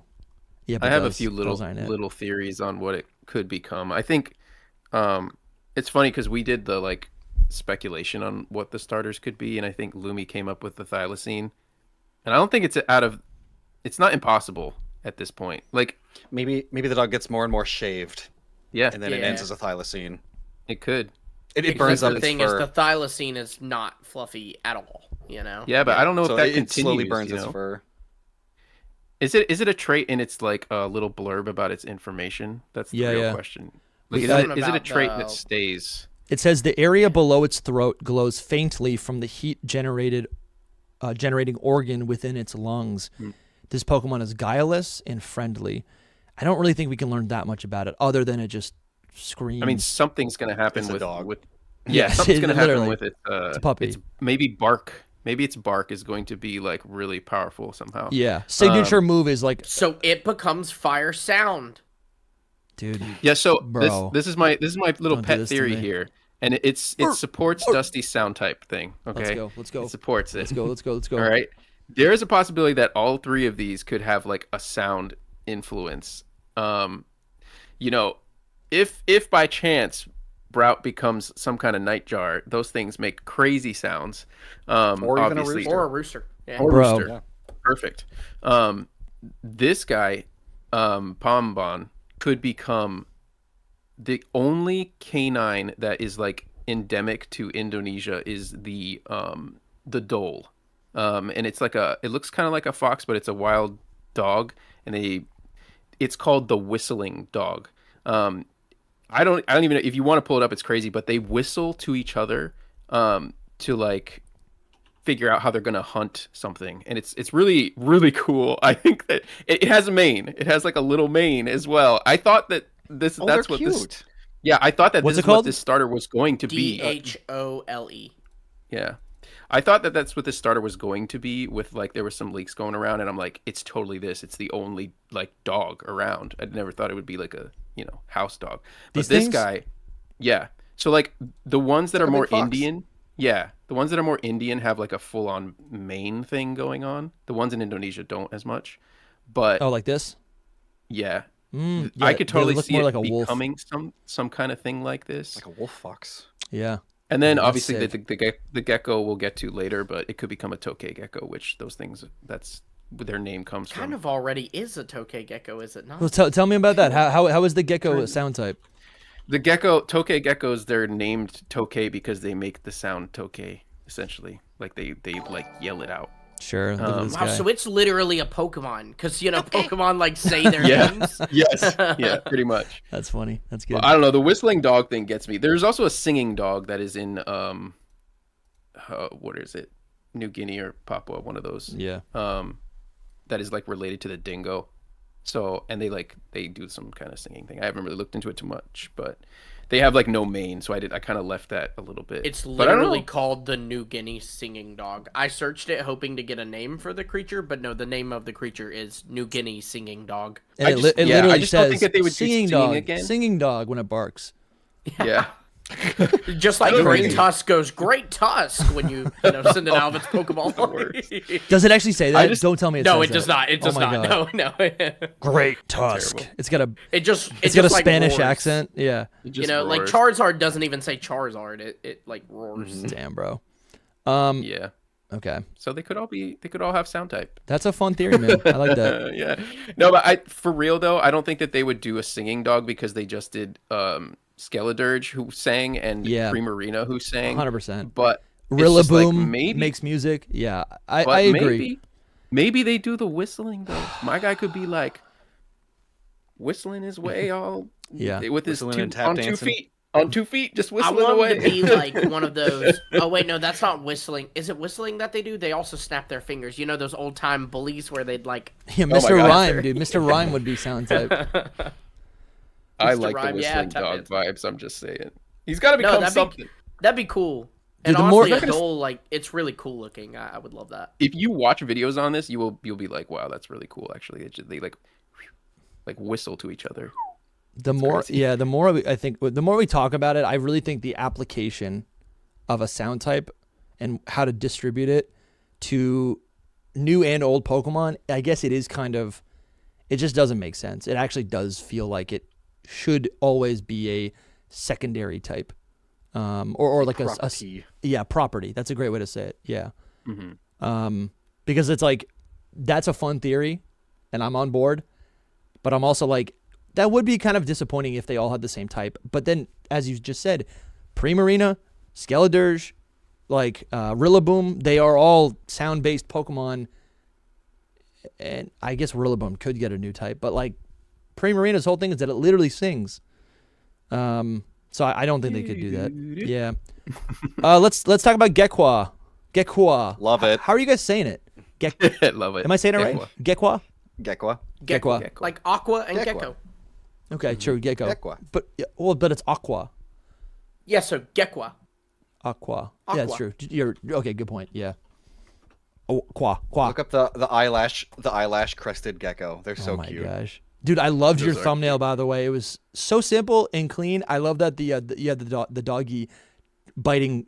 It's just like you just like move the two PNGs just in the right place, so it looks like the dog is like chewing on the eyelash, like a dog chews on toys. I love doing little things like that. So cute. So you said it's a gecko eyelash. The eyelash crested gecko. Crusted. Dusty, my favorite thing about this show, I gotta say, is when you type in something that we say and you like In the reverse order. Loxton goes, the eyelash crusted gecko, and you go gecko, which is spelled wrong. Yeah. Eyelash crusted. Well, you which know is what? So gross. I'm relying on Google to fix the mistake. I think when operating a live show, I'm like, I gotta. Yeah. The certain things are reflexes. Gecko. I knew we were doing a gecko, so I typed in gecko. One of my first. favorite moments was from like this entire show is on Gym 5 when we're searching the Pokemon and you Dude, type every in Durant time, and dude, it's every all time. Kevin Durant. Every time, dude. I mean, shout out to the Celtics times. 10 years ago. But yeah, look at those huge eyebrows or eyelashes. This is hilarious and They're big. adorable. Yeah, it has spiky dragon eyelashes. It's a girl dragon. Yeah. You're a girl dragon, dude. That's crazy, man. I love this. Yeah. You know what I'm trying to figure out about Gekwa? So it's description. I'm kind of stumped how this will actually play out. But okay, so its description is this Pokemon launches springy balls of water from its tail. Gekwa is very intelligent and maneuvers shrewdly while putting on airs. But the springy balls of water from its tail, I guess I'm trying to understand what that is. Is the tail like an eyedropper? Look it up. I could see that. It does look kind of like a water droplet itself. Yeah. Which is really smart, since like leopard gecko tails, when they get real fat, they also have that same shape. Mm-hmm. So they just like made it cuter, and now it's a little water drop. But yeah, there's one kind of gecko that launches a stinky liquid out of its tail as like a defense mechanism. So it's pulling it from that, and then it's kind of like catapulting it. Okay. Describing it as springy though is also like that also makes me think, along with many other things that I talk about in my video. Yeah. It's Go check that out. Be water psychic type. Oh. You sold me it's like on the water drop in the middle of the head. Yeah, as a Bindi, because like Indian like style makeup is so beautiful, and like Bindis spiritually represent, you know, the third eye in the middle of the head, and you just can't express enough how important India is to Indonesia, like culturally, and like most of the temples there were built in like the 9th through 14th centuries as Hindu temples kind of thing, and a lot of them are they specifically are temples dedicated to the purifying power of water. So like you go to them to meditate and purify your soul, and then it just all goes here, and it's a springy ball of water because there's like psychic energy around it. So it's all boingy and springy as it launches it like a catapult. Okay, all right. It's just the vibe psychic is where we're landing.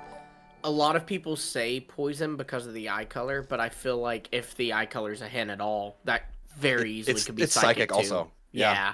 Oh no, so which type do you think it is, Loxton? I thought you were describing money psychic. on it being water psychic. Okay, all right. Yeah, and I could see water poison, but I feel like it's more so leaning towards psychic. No, you've sold me with the teardrop thing, or because in the middle of it. It's so true, because I saw it yesterday. I was like, why does this random teardrop in the middle of its face? Like it's a bit on the nose. They're just like, it's water, if you will. It is water. Yeah, literally, it's on the nose. Yeah, but it's always fun when a starter looks like it could go any direction. You know what I mean? Because even like dark wouldn't floor me because of the whole thing. Like, it's maneuvers shrewdly while putting on airs. You know, so I love it when a starter, I could see it going in like 4 different directions. Yeah, the fact that they call it also intelligent, I'm like, it's a lock. Ooh, psychic. Yeah. Pure water, pure fire, pure grass. I just sent you a Indian gecko that literally has that drop in its eyes also, if you want to pull it up on screen. Yeah, that'd be cool. Let me Dusty. see. Sorry. I know. We wait. Hold on. He's doing a lot over there, so I don't blame him. Yeah, no worries. I will say it is already amalgamation of a whole bunch of geckos, and apparently it has newt. Apparently it has newt in its Japanese name a bit. Did it not open? I don't think that it really pulls anything from a newt, but other than it's a water type. Did it? Hold on, I'm trying to. But it could be a hint at maybe its evolution's pulling something from a newt. Maybe, yeah. I'm sorry, guys. I have no idea where that just pulled up. Where'd you send it? I sent it to you on Discord. There you go. So maybe in our chat here. Yeah. So the direct Discord, actually. Cool. Maybe. They can see it. I was gonna say that the geckos, there's one that's it does look like most fat tail geckos like have those little skinny fingers instead of like the webbed like walking on walls kind of geckos, which is interesting. It's like, does it become a tokay gecko because it's very different? I don't know. It's very leopard gecko vibes. Which is one thing I didn't mention in my video, but was brought out in a comment. I speculated that I feel like it's going to be an Asian water monitor lizard when it fully evolves, and they have that like really, really thick neck with like extra flappy skin and all that. That could totally become like an Indian headscarf, which are worn by women. Yeah, with all the fancy Indian style makeup. Sure. Yeah, I like crazy that. If they did mix a whole bunch of things. I'm really pulling for the tail to become like some kind of cannon, like the golden tail gecko that you were talking about, because I really think that's cool. I think that it should shoot more water. Give it from shed its tail. Yeah, it could get that too. It's a gecko after all. Or it could even become a Komodo dragon. I don't know if you guys knew this, but they swim. They swim. Dude, yeah, the Komodo dragon thing is kind of nuts. I will say, I was saying this 2 days ago, but like I am disappointed because I was really looking forward to some of the picks that you had suggested on a previous podcast, Loxton. That boar that had like just flowers on its butt. Like I love that so much. That sounded like a lot of fun. That just means it's going to be a regular Pokemon. Yeah, you're right. We're still going to get it. That's kind of what I'm thinking with all the Pokemon that I wanted to be the starters. I'm like, yeah, you're just going to be a normal... Like, I need a Flying Fox Pokemon now. Yeah. Exist in this region. That's a good point. That last stream we did is we could just call that Gen 11 now. That's just... Those are the Gen 11 starters. Yeah. It's super interesting. I thought more people would be kind of disappointed with that whole... Like, they kind of just reused normal animals for the starters, which is almost should have been expected instead of doing like, you know, a Barbaroussa or I don't know, something crazy. It needs to be recognizable and friendly. They literally did a grass owl as a starter. Like they didn't even go to a different bird because it does seem to have a lot of inspirations in it, but like its Japanese name says something about it being an owl, so it seems like this stage at least is an owl, so it is crazy to me that they did not differentiate it at all. Tropical grass owl with 2 little leaves on its face. And we could have got a bat. I guess it's a little bit of a bummer. Think about the 2 leaves. That we could have got oh my gosh. We could have got the bat. Yeah. It's kind of got a similar energy to Rowlet too, where like it's a little derpy, but like in a cute way. Yeah, he's like round. I'm pretty confident that we'll get those animals as Pokemon in this region though. Like a Flying Fox and a Barbaroussa. Yeah. It's funny you say that. I was thinking to myself, so, you know, some names of locations, like, came out of the Terra Leak, and one of them was Woobat Tunnel or something like that. I don't want to hear this one. This is the worst. What if Woobat's a placeholder? What if that's a placeholder name? Okay, that's good. I like that. I thought you were going to say that Swoobat, like, evolves. I was going to say, I mean, maybe, but also, and for the record, it doesn't have to, like, that doesn't necessarily debunk anything. In Kalos, there's a cave that its name is Zubat Roost, but in that same game, we got a new bat in Noibat. So I pray. You know how Woobat and Swoobat's fur is super spiky all over? Mm-hmm. Yeah. What if the regional variant and it's mixed with a durian? So it's the fruit bat. Yes, dude. That's cool. That's good. Cool. Except it's Swoobat. Would it save Swoobat for Soul? No. If it still has that face, no, that's then so, no. You know what I like the durian vibe. I really think you overhate on Swoobat. I agree. I think Swoobat is fine. No, Woobat's good. Woobat's good. Swoobat, I like the evolution. Oh, that evolution freaks me out. Woobat is acceptable. It's the fleshy nose.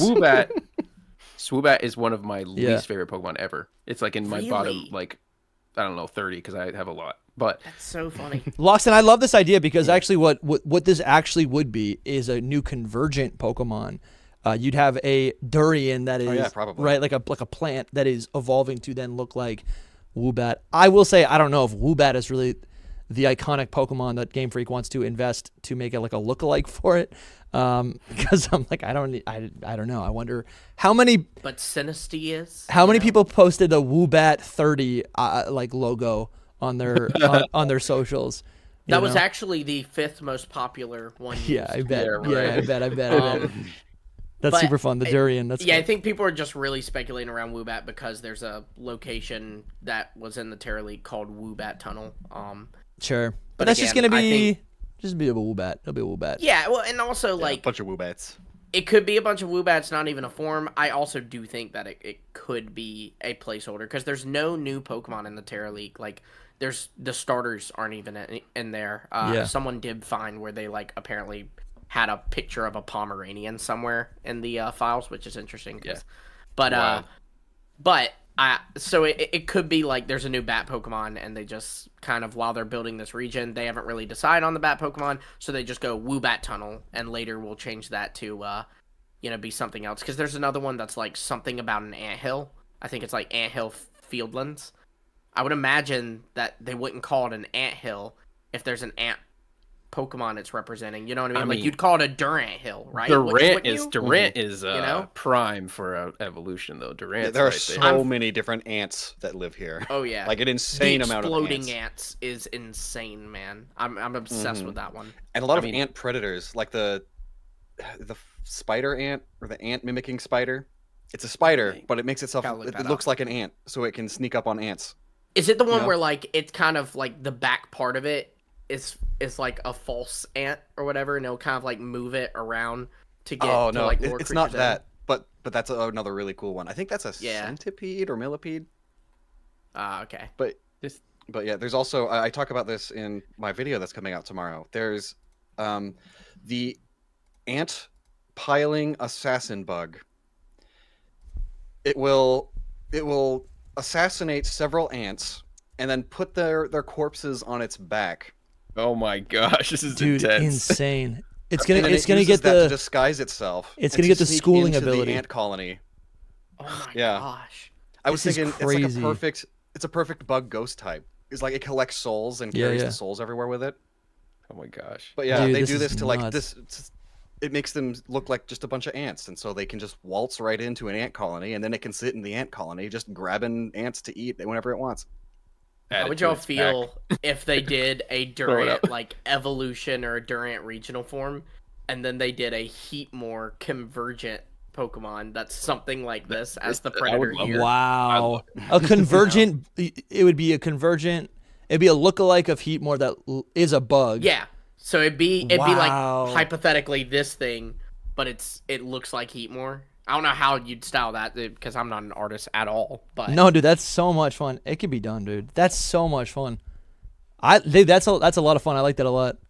There should be like 300 Pokemon in this game. That's all I have to say. Because isn't that something though? It's like 1,000 not bugs. To be a Debbie Downer, but like I do find myself kind of like going, oh, there's so many Pokemon that are in this area, or animals that are in this area that I want Pokemon from. Yep. And they're not all gonna happen. Well, also, if this game lasts, if Pokemon Winds and Waves isn't releasing until 2027, that is on the cusp of a 5-year gap in between Gens 9 and in this next game, Gen 10. Does that mean we're gonna see a lot of new Pokemon? Because it's almost been like double the amount of time as a normal generation is typically. Like if they put out around 100 new designs for a new generation, are we going to be looking at 200 new Pokemon? I mean, it's definitely possible. But it's definitely possible. It's unlikely, but possible. You never know. Mm-hmm. I mean, that's a big gap, Or they could do a thing where, I mean, I really, because this is like such a gap and the game is looking promising. I mean, not the game, but like the quality of the game is up there. I am expecting kind of like a big game out of this. Like if it's going to take 5 years to make Winds and Waves, is it all, not even to make it, but to like just the gap in between Gen 9 and Gen 10, could Winds and Waves, I mean, are we expecting this to last another 5 years? And then in that time, we're going to get spin-off games and such. Are we also expecting us to get DLCs? If it is going to take a long time, I'm hoping for big DLCs. Also. Yeah.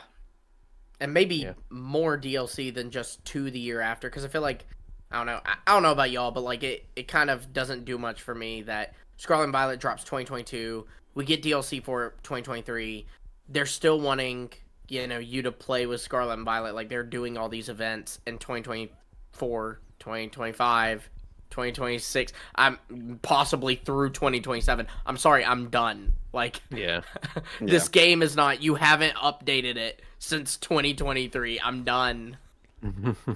But this game, I don't know, the water looks insane. I want to hit a couple more super chats, and then Loxton, I do want to ask you about, from the limited amount of things that we've seen in the environment of Gen 10. Let's. I do want to ask you that first. So the waves are insane, right? Compared to any other Pokemon game, right? The waves are crazy. They look like an actual challenge. Like when you're out exploring the world, it looks like it's going to be something that you're going to have to actively traverse. have you played any other video games where, like, I guess I'm just curious about what this gameplay would look like. Is this really nothing? Are the extreme? It depends on how good they get the physics down of water traversal. Okay. And also like how big you get to be. Like maybe you have a swimming device that like is basically a raft. You know, like it inflates instantly. Yeah. Or maybe it's just a little boogie board. That would make it more challenging, unless you have, you know, Pokemon abilities that help you get through it. Right. But like, honestly though, these waves with the like more colorful art style are gorgeous. Like Yeah. I have seen technically better waves in games that are like 15 years old by this point, but those are for more realistic art styles. Yeah. Right. But because of the more cartoony art style, along with the wave physics here, it is beautiful. Yeah. I'm mostly, Like, I guess I don't think I've seen this exact style before. Yeah.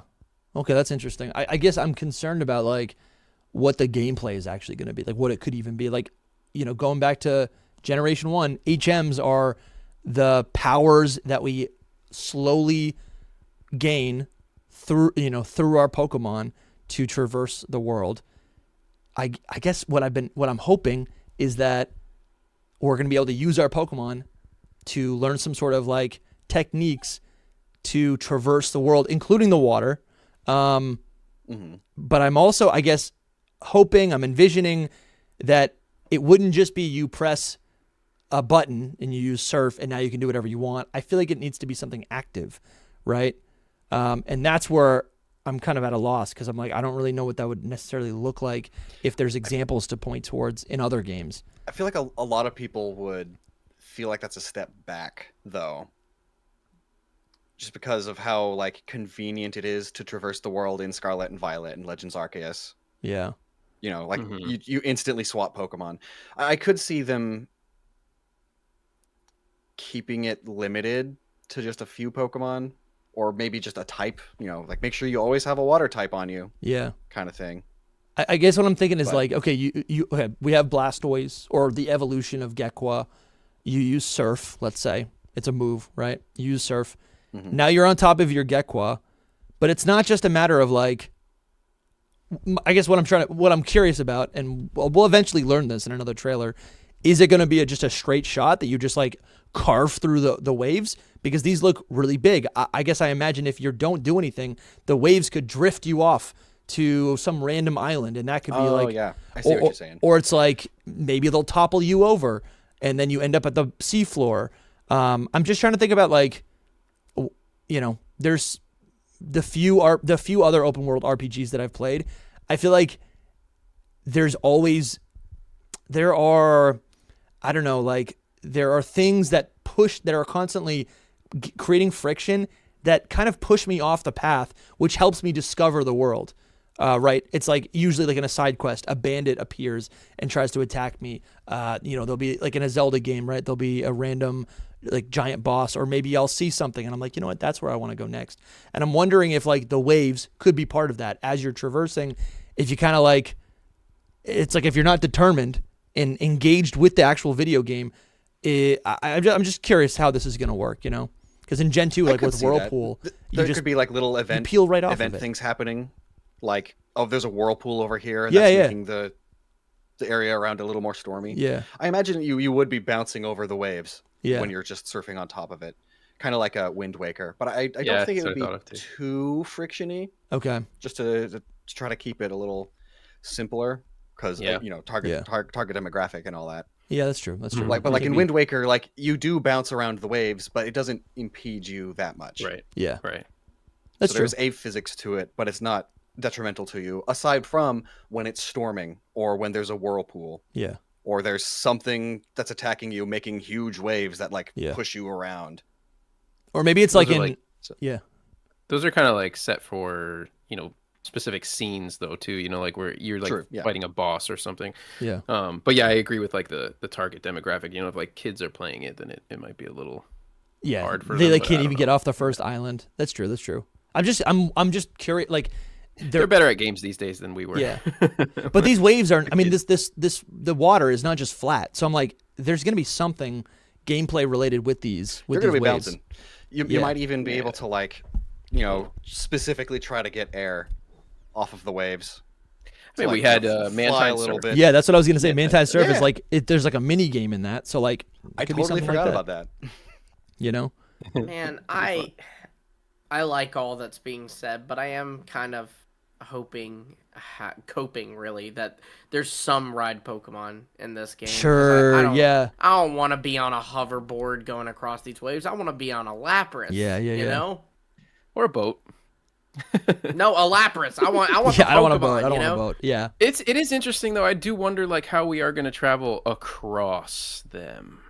I almost feel probably like... a hoverboard. No, but I don't know. I'm almost like, do we only dive to get to place from the water? Do you know what I mean? Like from land to another island. Do we? Dude, that would be kind of insane. There?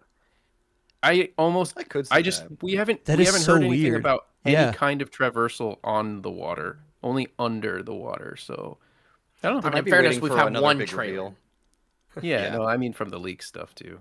Like, there's nothing about that. No, that's interesting, Soul. Well, but there's that's all kinda these crazy. little islands like shown on the map, so it's kind of like how do you navigate to those smaller islands on the map if I'm having to? I am anticipating like a Wind Waker-esque gameplay loop, where like maybe the water traversal does have little mini games and like enemies now and again and little things that come in. And you're just you see an island way out there, you go to it, and it'll take a while, but there's a reward there that pays off. In this case, a rare Pokemon that's only on that one only on Christmas Island. Can you find the rare this form of Krabby? You know? Yeah, I want that so bad. That genuinely sounds like it's got a bubble beard, like Santa Claus. I believe a lot of people. What I've seen, I'm not plugged into the Zelda community, but from what I've seen a lot of people like complain that sometimes Wind Waker feels like kind of empty in the ocean. But like I'm sitting here kind of actively wanting that. You know, I want the ocean to feel like this vast like thing that maybe is a little hard to navigate. Maybe does feel honestly a little empty. Like just so I feel like I'm out in the middle of the ocean. You know, you need to play that game. Back in the day, it was. I want to get because it's on NSO and I do want to play it, but I was gonna wait for Coliseum and Gale of Darkness to drop. Looks like Gale of Darkness is dropping soon. But dude, that's so random and weird. Yeah, and I wanna, But like also the complaint with Wind Waker, it was a GameCube game. Its draw distance was not that good. Yeah. Whereas here, like you look at that trailer, you can see all those islands way out in the distance. Yeah. Yeah. You know, so I don't think at any point it'll feel empty, even if it takes, maybe 5 whole minutes to get to the next island over. Right. You know? Yeah, Wind Waker, you're just out there in the middle of nothing. And you're just like, I gotta just hold the stick. Trust your map. Yeah. Hold the stick and I'm just going through like water for like 10 minutes. At least it felt like it. This looks so much fun. Honestly, even the locations that they've showed already seem kind of iconic. Like we've never seen, I guess, what is this, like a beach town that has straw or like platform house? Humalau City wants a word with you. Yeah, Good point. No, that's true. Good point. When you said never, I was like, oh man. Console game. No, that's a good point though. Modern console game. Yeah. It's nice, and you can see like the coral or whatever this is down here. That's nice. Yeah. I love all the corals. That scene is very specific to like Bali, like people go on resorts to do that kind of, you live on the little hut on the water. Bali is the tourist destination. Yeah. I saw this and thought like thought of what's the other one down there that starts with it? I'm completely blank, but it's like near Fiji, really. So not quite this area, but out in the Pacific. And I think you are talking about Bali. No, it's something else. That's gonna drive me nuts. I was just thinking about Mario Sunshine. That one level on Mario Sunshine. I don't think. I think that's over. Yeah, no, it's not over here. It's like over in the middle of Pacific. But I was saying like, if you Google Maldives, like this is the picture that. Oh, I see what you're saying. Up, yeah. That's the even the trailer when it opens up. I think it opens up on one of these. Like where you see the Pikachus or whatever they're called. Like Windy you open Chew and Wavy Chew. I know, but I don't want to say both of them. Mr. and Mrs. And then I'm saying everything. It's not Mrs. She's single and ready to mingle. Let's hit some of these super chats. NMT Art says, I'm enjoying playing Fire Red while talking Gen 10. I would, dude. Honestly, I kind of wish I was playing Leaf Green. It's behind me right now, and you have it in the background. I've only chosen my starter, and that's it. I'm excited to play. I told Dusty they about had to drive to North Carolina and drag me to be here because I was having so much fun playing Fire Red and did not want to get off. What's your team right now? We definitely have to do a Fire Red stream, like just talk about it, because once I get into it, I'll be done. I wanted to use like the team I used when I first went through it, and so Nice. Right now I've got Pikachu and Charmeleon and Butterfree and Pidgeotto. Beautiful. That's so good. Legit. Charmeleon's legit. Oh yeah. The Polytoad Dojo. Thank you for the super chat. They say, would love to get new types of weather or battle conditions in Gen 10. Maybe something like Aura Wind or Magnetic Storm. Maybe these could be weathers that show up in the overworld. Could we get version exclusive weather? I think there are a lot of possibilities for like new types of environmental conditions. I don't know about version nice, exclusive. especially with the name's Wind and Wave. Like that's what makes storms. Yeah, yeah. Mm-hmm. I know. I love that so much. The gimmick is supposed to be somewhat related to weather, so I think anything that has to do with weather is there's a high chance. I really think that is. I feel like the interpretation of the Game Freak documents that are like the idea that it's like has something to do with weather. I feel like it's like the legendary Pokemon are weather based, and then they give us powers. I'm starting to not think anymore that it is. I'm just unsure if it literally is going to have something to do with weather, or if it might just be like kind of a misinterpretation. I hope they at least make more weather. You know what I mean? Because there's still options. Like it'd be fun to do like the ones I've always thought of is do like technically strong winds as one because it's this thing that Mega Rayquaza does, but like do something a little bit different where winds are not exclusive to Mega Rayquaza and have a bit more of an effect. But then also like you could do Acid Rain, make it work like Black Sludge where it heals poison types each turn, but actually like weakens other Pokemon each turn. Like Acid some of Rain, their health. bro, that's crazy. That's kind of cool. I do like the combination. That is kind of fun. Chris, no, I think with the, oh yeah, sorry, just to finish the thought with the whole weather thing, like I think you could. I think it's a very broad thing, no matter what. Like it can. I think it's related to weather, but it doesn't mean that it has to be like an actual weather. What is it like? Move or something like that. Yeah. I think. Yeah. Anyway. I'm just. Yeah. I think that's what I'm saying. Like I think it's up for interpretation. So it might not literally be. It's just funny because it's like if we say anything, like it's like when you use a specific word, it's just so easy to assume that like okay, it means this. But yeah, you think it's sunny day. Yeah, but exactly. I'm not thinking about sunny day. Yeah, I'm thinking about just something related to weather. I don't know what that means. Maybe they become gods of weather. I don't know. Yeah, they become Groudon. Chris for Battle says Grass Steel, Fire Fairy, Water Poison. I like for the starters. I like the Grass Steel.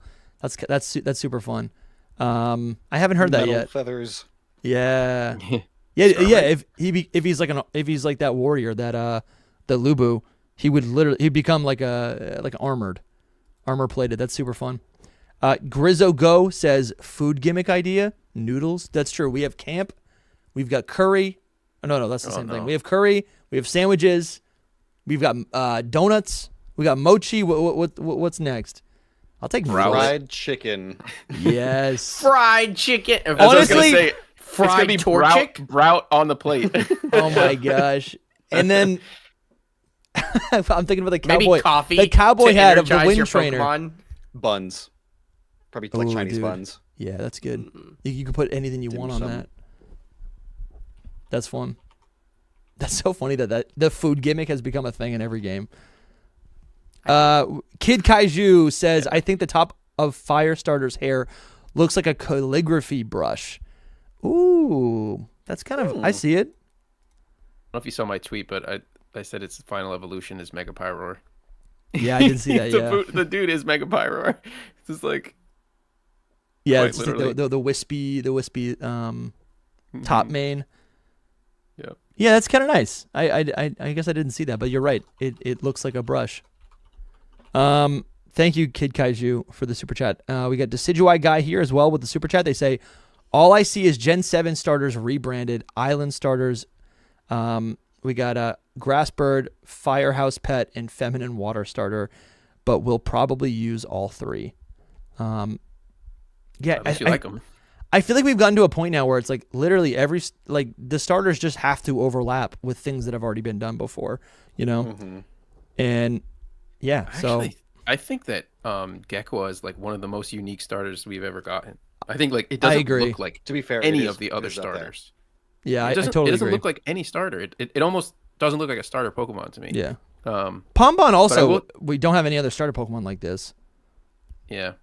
Yeah, I guess it's a dog, a little puppy. Yeah. I will say that they are kind of like we said Hoenn, but they are also Alola. This game is Alola and Hoenn put together. But yeah, they like you got a little Rowlet guy, and then I would actually swap the other two. I would say that Gekwa has like a Litten vibe, and then Pombon has the it's like more like a dog, like not Primarina, Poplio. Yeah, for sure. We get little swapped around. Jason Borno says there is an in real life lizard that shoots from its tail. I think you guys said that earlier, right? About that. Yep. Thank you, Jason, for supporting. And then we got Mr. Dolphin saying, "Nah, man, let me swim on or be Palafin in the sea and in the game. The game would be 10 out of 10. And I think what they're talking about is like the synchro mechanic. That's something that we haven't actually talked about. That. Yeah, that would be sick. You would think it would be in this game, right? Because it was a prototype in the last DLC of the main game. And you know what? So. When we go underwater, I think we're assuming it's human, but what if you go underwater? Where is it? You go underwater and you kind of awaken as the Pokemon, right? Well, we don't see throw the Pokeball. What is it? Who's going to throw the Pokeball when you're... Maybe it's not for catching Pokemon down there. I mean, I guess you would want it to be. No way it is. It's got to be. Maybe you just encounter them like you go into like a battle or something. The amount of Pokemon that are down here really make me think like I don't know. I just feel like the gameplay has got to be a little bit different, or that's just a movie, because again, the camera swims. Like this might be a pre-rendered thing. Yeah. Yeah. You're not floating through a bunch of Tynamo. No way. Could even be like not without getting electric This shock. is just a camera pan. Yeah. Yeah. Gonna get shocked by those Tynamo. Just. I really wonder what it's going to be like. It is cool because if we look at the map, where is it? There it is. If we look at the map, I'm like, okay, well, we can traverse on all these islands, we can surf on all these islands, but there's also like, if you can dive and go on the ocean floor, that means the entire map is essentially walkable, or like. You know, it's like if you remove the water. I feel like when people look at when you look at a map and you see water, you're like, there's nothing there. But like if you can dive, that means the entire map is land that you can, or has something, Pokemon items. It's something to explore, which is so cool. True, though. If you look at like real ocean floor, especially in the area, a lot of it is like just sand. Sure. Like just flat sand with ripples because of the way water moves around. There's Sure. only like pockets of reef here and there. Yeah. There was another location that was like kind of in the Terra League was this place called the Neon Abyss, and I think it was like coded to be an underwater thing or something. So I'm just imagining this Deep abyss sea. with like bioluminescent Pokemon swimming through it, you know, like Luminion type stuff. I'd love it. So sick. All right, Luxon, is there anything else from this presents that you want to talk about? We haven't talked about Pokopia at all. I don't know if that is on your mind. Are you going to be playing the game? Because I'm kind of sold. Oh, your wife's going to play it? Okay. Yeah, and I'm going to be hanging out while that's happening. Yeah. I'm not super into like the Animal Crossing kind of gameplay loop. Yeah. The new trailer really makes it look a lot more like Minecraft, with the fact that it looked like you can go underground. There's a lot of like destruction and building, which looks cool. Multiple different islands. It looks like there's a lot more going on than just decorating. That's what I saw. So that got me pumped. Yeah. But I'm also not super into that. I used to be. Sure. Like, I feel like my 13-year-old self would absolutely devour this game. Yeah. But I'm just not that into it anymore. Yeah. Yeah. I feel like But speaking of that, the Neon Abyss, I forgot until I just now looked it up. The Mariana Trench is right there. Oh yes. Like the deepest part of the ocean. is like just northeast of this map. But like they're already moving islands around from their real world locations. They could easily just bloop it over. Is that where the legendary Pokemon could be? The Waves one? I could definitely see the Waves one being there. Could be. As like the location you go to do the final battle with it. Yeah. You got to post-game Primal Kyogre. Yeah, like that. That'd be neat. You got to think they're probably not Primal coming back Groudon, the this. volcano. They're probably not coming back to this area, right? For a little while, maybe Australia. So they wouldn't pull that trench to Australia probably. So why not do it now? Could be. But environmentally wise, other things in the trailer, that one scene that's like inside of a volcanic cave, I feel like volcanoes are going to be an insanely important part of the plot. Like, I wouldn't be surprised if literally the evil organization just wants to cause the big volcano in the middle to erupt. Like, 3 of the top 5 biggest eruptions we know about have all been in Indonesia. Wow. Including, like, Krakatoa is famous because, like, the sound of that eruption was hearable 2,000 miles away. That's like an explosion in Chicago being audible in California. Yeah, it's insane. And then the shock wave itself, which is thankfully the was it the British or the French? Somewhere in Europe, they already had like shockwave recording technology, and they weren't expecting it because this is happening on the opposite side of the planet. But they felt the shockwave, and it continued wrapping around the planet, reached Indonesia again, and then kept going and bouncing. 7 times it circled the globe before it was finally at an undetectable strength. Bro. That's the kind of power the volcanoes in this part of the world are. Holy cow. And Krakatoa is only like the 2nd or 3rd strongest eruption we know about.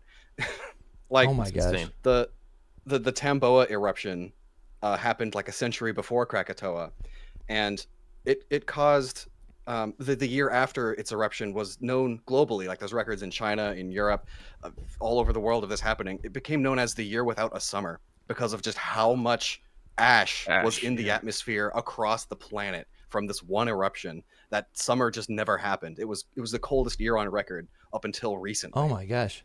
Like, volcanoes are very much a big part of this part of the world. And if an evil guy wanting to just, the legendary stops the volcano from erupting, I'm going to take out the legendary so the volcano will erupt. And that makes sense also. I feel like with, so it's winds and waves. You got water there with waves, but like I feel like the wind being represented by green and greenery, that screams nature, harmony, peace, right? Volcano's angry. Yeah, it's angry, and it's also red, which is. I was thinking about it like this morning. I'm like, okay, well, usually we have like a red and a blue colored, box. Box art or like logos, the different version differences. Like, one of them isn't red, or even a warm color, right? Yeah, and I'm like, okay, well, is the red going to show up in like DLC? Is that what they're going to do? Most likely, but maybe the red is the evil team. Red represents the threat, or like an evil 3rd legendary. Yeah, like exactly. Eternatus. Yes, that was my original thought with it as well. I'm like, the volcano could be like representing the 3rd legendary in some way. It is interesting that they didn't it's red, show green, it. and blue, right? Yeah, exactly. For the 30th anniversary, Right. Well, I guess it's not anymore. Yeah. The 31st anniversary. No, but I mean, for what it's worth, I'd just like to say I try to sneak in a Jimmy Buffett reference whenever I can. The theme of this game is Volcano by Jimmy Buffett. You all go listen to it. Okay, damn. All right. I do think it was weird that they didn't show any volcano in the trailer. I mean, they did like the inside, but they didn't show like the proper volcano because it is such a huge part, just like Loxton was just saying. I It's agree. also the country with the most active volcanoes currently. The Ring of Fire out here. Like it's a huge part of it. I think it's a big theme in the game, so I think they're saving that kind of stuff for their trailers, whatever you want to call them. But Pokemon Day 2027. It's crazy. We gotta wait like literally. It's fine. Honestly, I'm already starting to just like be okay with it. But like, I'm not. But like, yeah, I guess I just was I like feel like I'm like, okay, this year, Gen 10, I'm gonna be doing coverage at the end of the year, yada yada yada. And now I'm like, okay, I guess I'm kind of relieved of that, which is cool. So I still got new megas to cover, so I'm happy with that's the new true. time. Yeah. No, it's totally true. Yeah. In terms of content, I'm like, this is actually a relief because I can keep rocking. I can still do stuff that is like not related to Gen 10, which is fun. Sure. Mm-hmm. Yeah, that's all Soul wants to talk about, just Gen 10. What I wanted to. I'm yeah. done with CA. Loxton, is there anything else about this trailer that you want to talk about? I feel like we definitely got first thoughts out. This scene with the Duskull calls out to me because I love Duskull, but also I talk about this a lot in the video that's coming out tomorrow. So like yokai, they're spooky, creepy Japanese folklore spirits. Yeah. This part of the world's folklore is so much more twisted and messed up than any Japanese yokai you've heard of. Like, egad, is it dark? And I'm just curious how they're going to reference it. Like, the Karasu and the Dila, like there's a lot of spirits that are just like, yeah, it's the disembodied head of a woman, but all of the guts are still there, dangling from the head. Yeah. And she specifically goes to like hunt pregnant women just to eat the hearts of their fetuses so they'll miscarry. Like that's rough. Crazy. And there's like 6 different spirits that specifically do that all throughout this part of the world. Yeah. There's just something about living here, I guess, that makes people come up with these ideas. And like, but yeah, that's just one example. There's also like a tree spirit that like, oh yeah, its favorite thing is just to grab people and twist them in half. Oh my gosh, gosh, it eats their insides. Oh my Trevenant Mega. Trevenant Evolution. Let's go. I really feel like megas are not coming back. Like, no, I don't think so either. No, I don't think so either. Yeah. Overplayed. Just get a new thing. It's funny how it's overplayed, but it's been gone for like a decade, and now we're like, yeah. But it's gonna show up. It'll be in Champions. It'll be in Champions. Yeah, it'll be in Champions. I still think it could. I wouldn't say that I think it will, but I would not be surprised if it did. I don't. I'm saying new ones. I'm saying new ones. Like maybe it comes back. I think I no agree. Yeah, I don't think there'll be new ones, but I think the gimmick itself will be back in this game. That is possible. Yep. I was seeing something in chat and then I totally lost it. I was gonna bring something up. You're fired. Damn, bro. Damn. What was it? Just like that? It was so good. It was. I'll never find it. The chat's going crazy. I have no idea. Yeah, I'm trying to. We here on Hidden Power, we have not even like touched Champions at all. So we definitely will be doing some streams soon, covering. There's a ton of new characters that got announced in Champions. I think we started to see some we actually saw a location for one of the stadiums that I think it'll take place in, and I don't know. Did you look at any of that, Loxton? I'm aware of it, but I haven't like looked at it. Yeah. Okay. I think we're in the same boat. The name of the city in Champions is Frontier City. That's the coolest thing. That's cool. It's in Hoenn. Coincidence? I think not.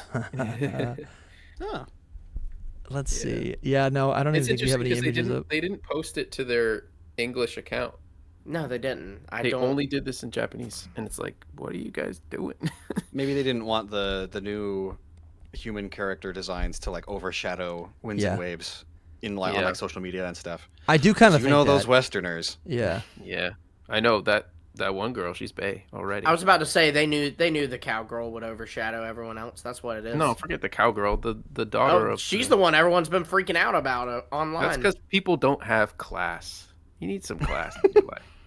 Who's this cowgirl? What is her name? As someone who is married to a cowgirl, I take offense to this.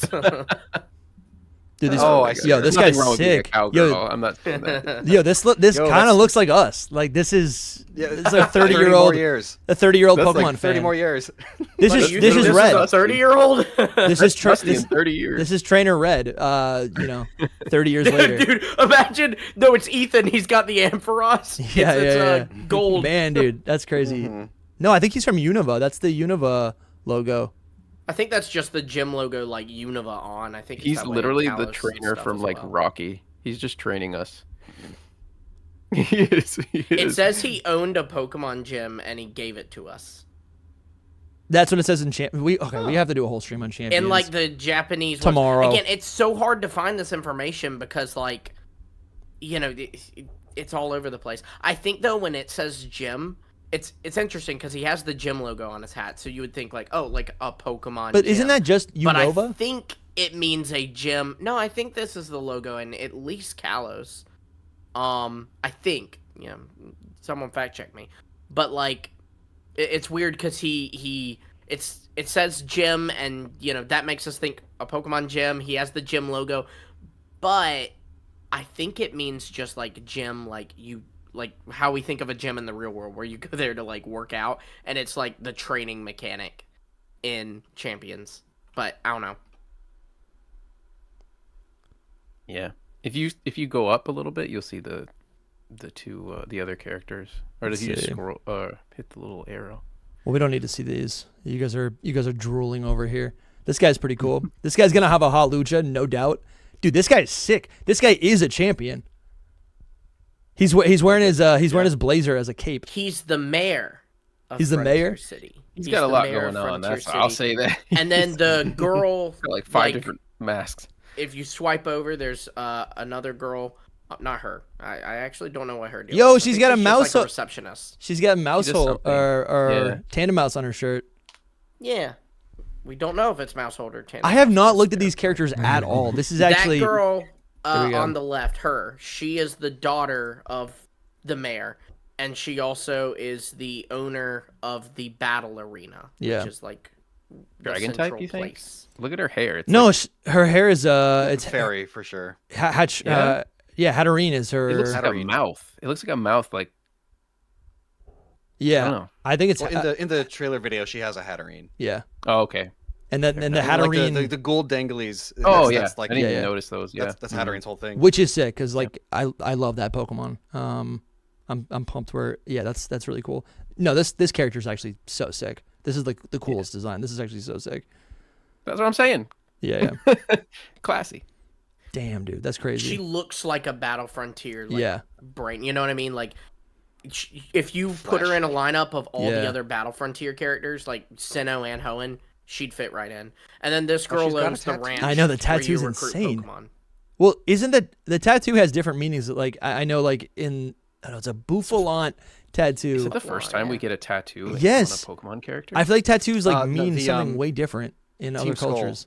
Team Skull guy has one on his arm, and then the Team Skull lady has one on her stomach. Yeah. Does Aqua have But it's the first time it's been this pronounced, though. Yeah. The Bouffalante, bro. Dude, this guy's just... I love this guy. Just it's chilling. Gold. I really do like this guy. He's just... I'm like, this is what we all look like at the card shop. Like, we're just... like. I don't know about you, man. I'm not looking like this.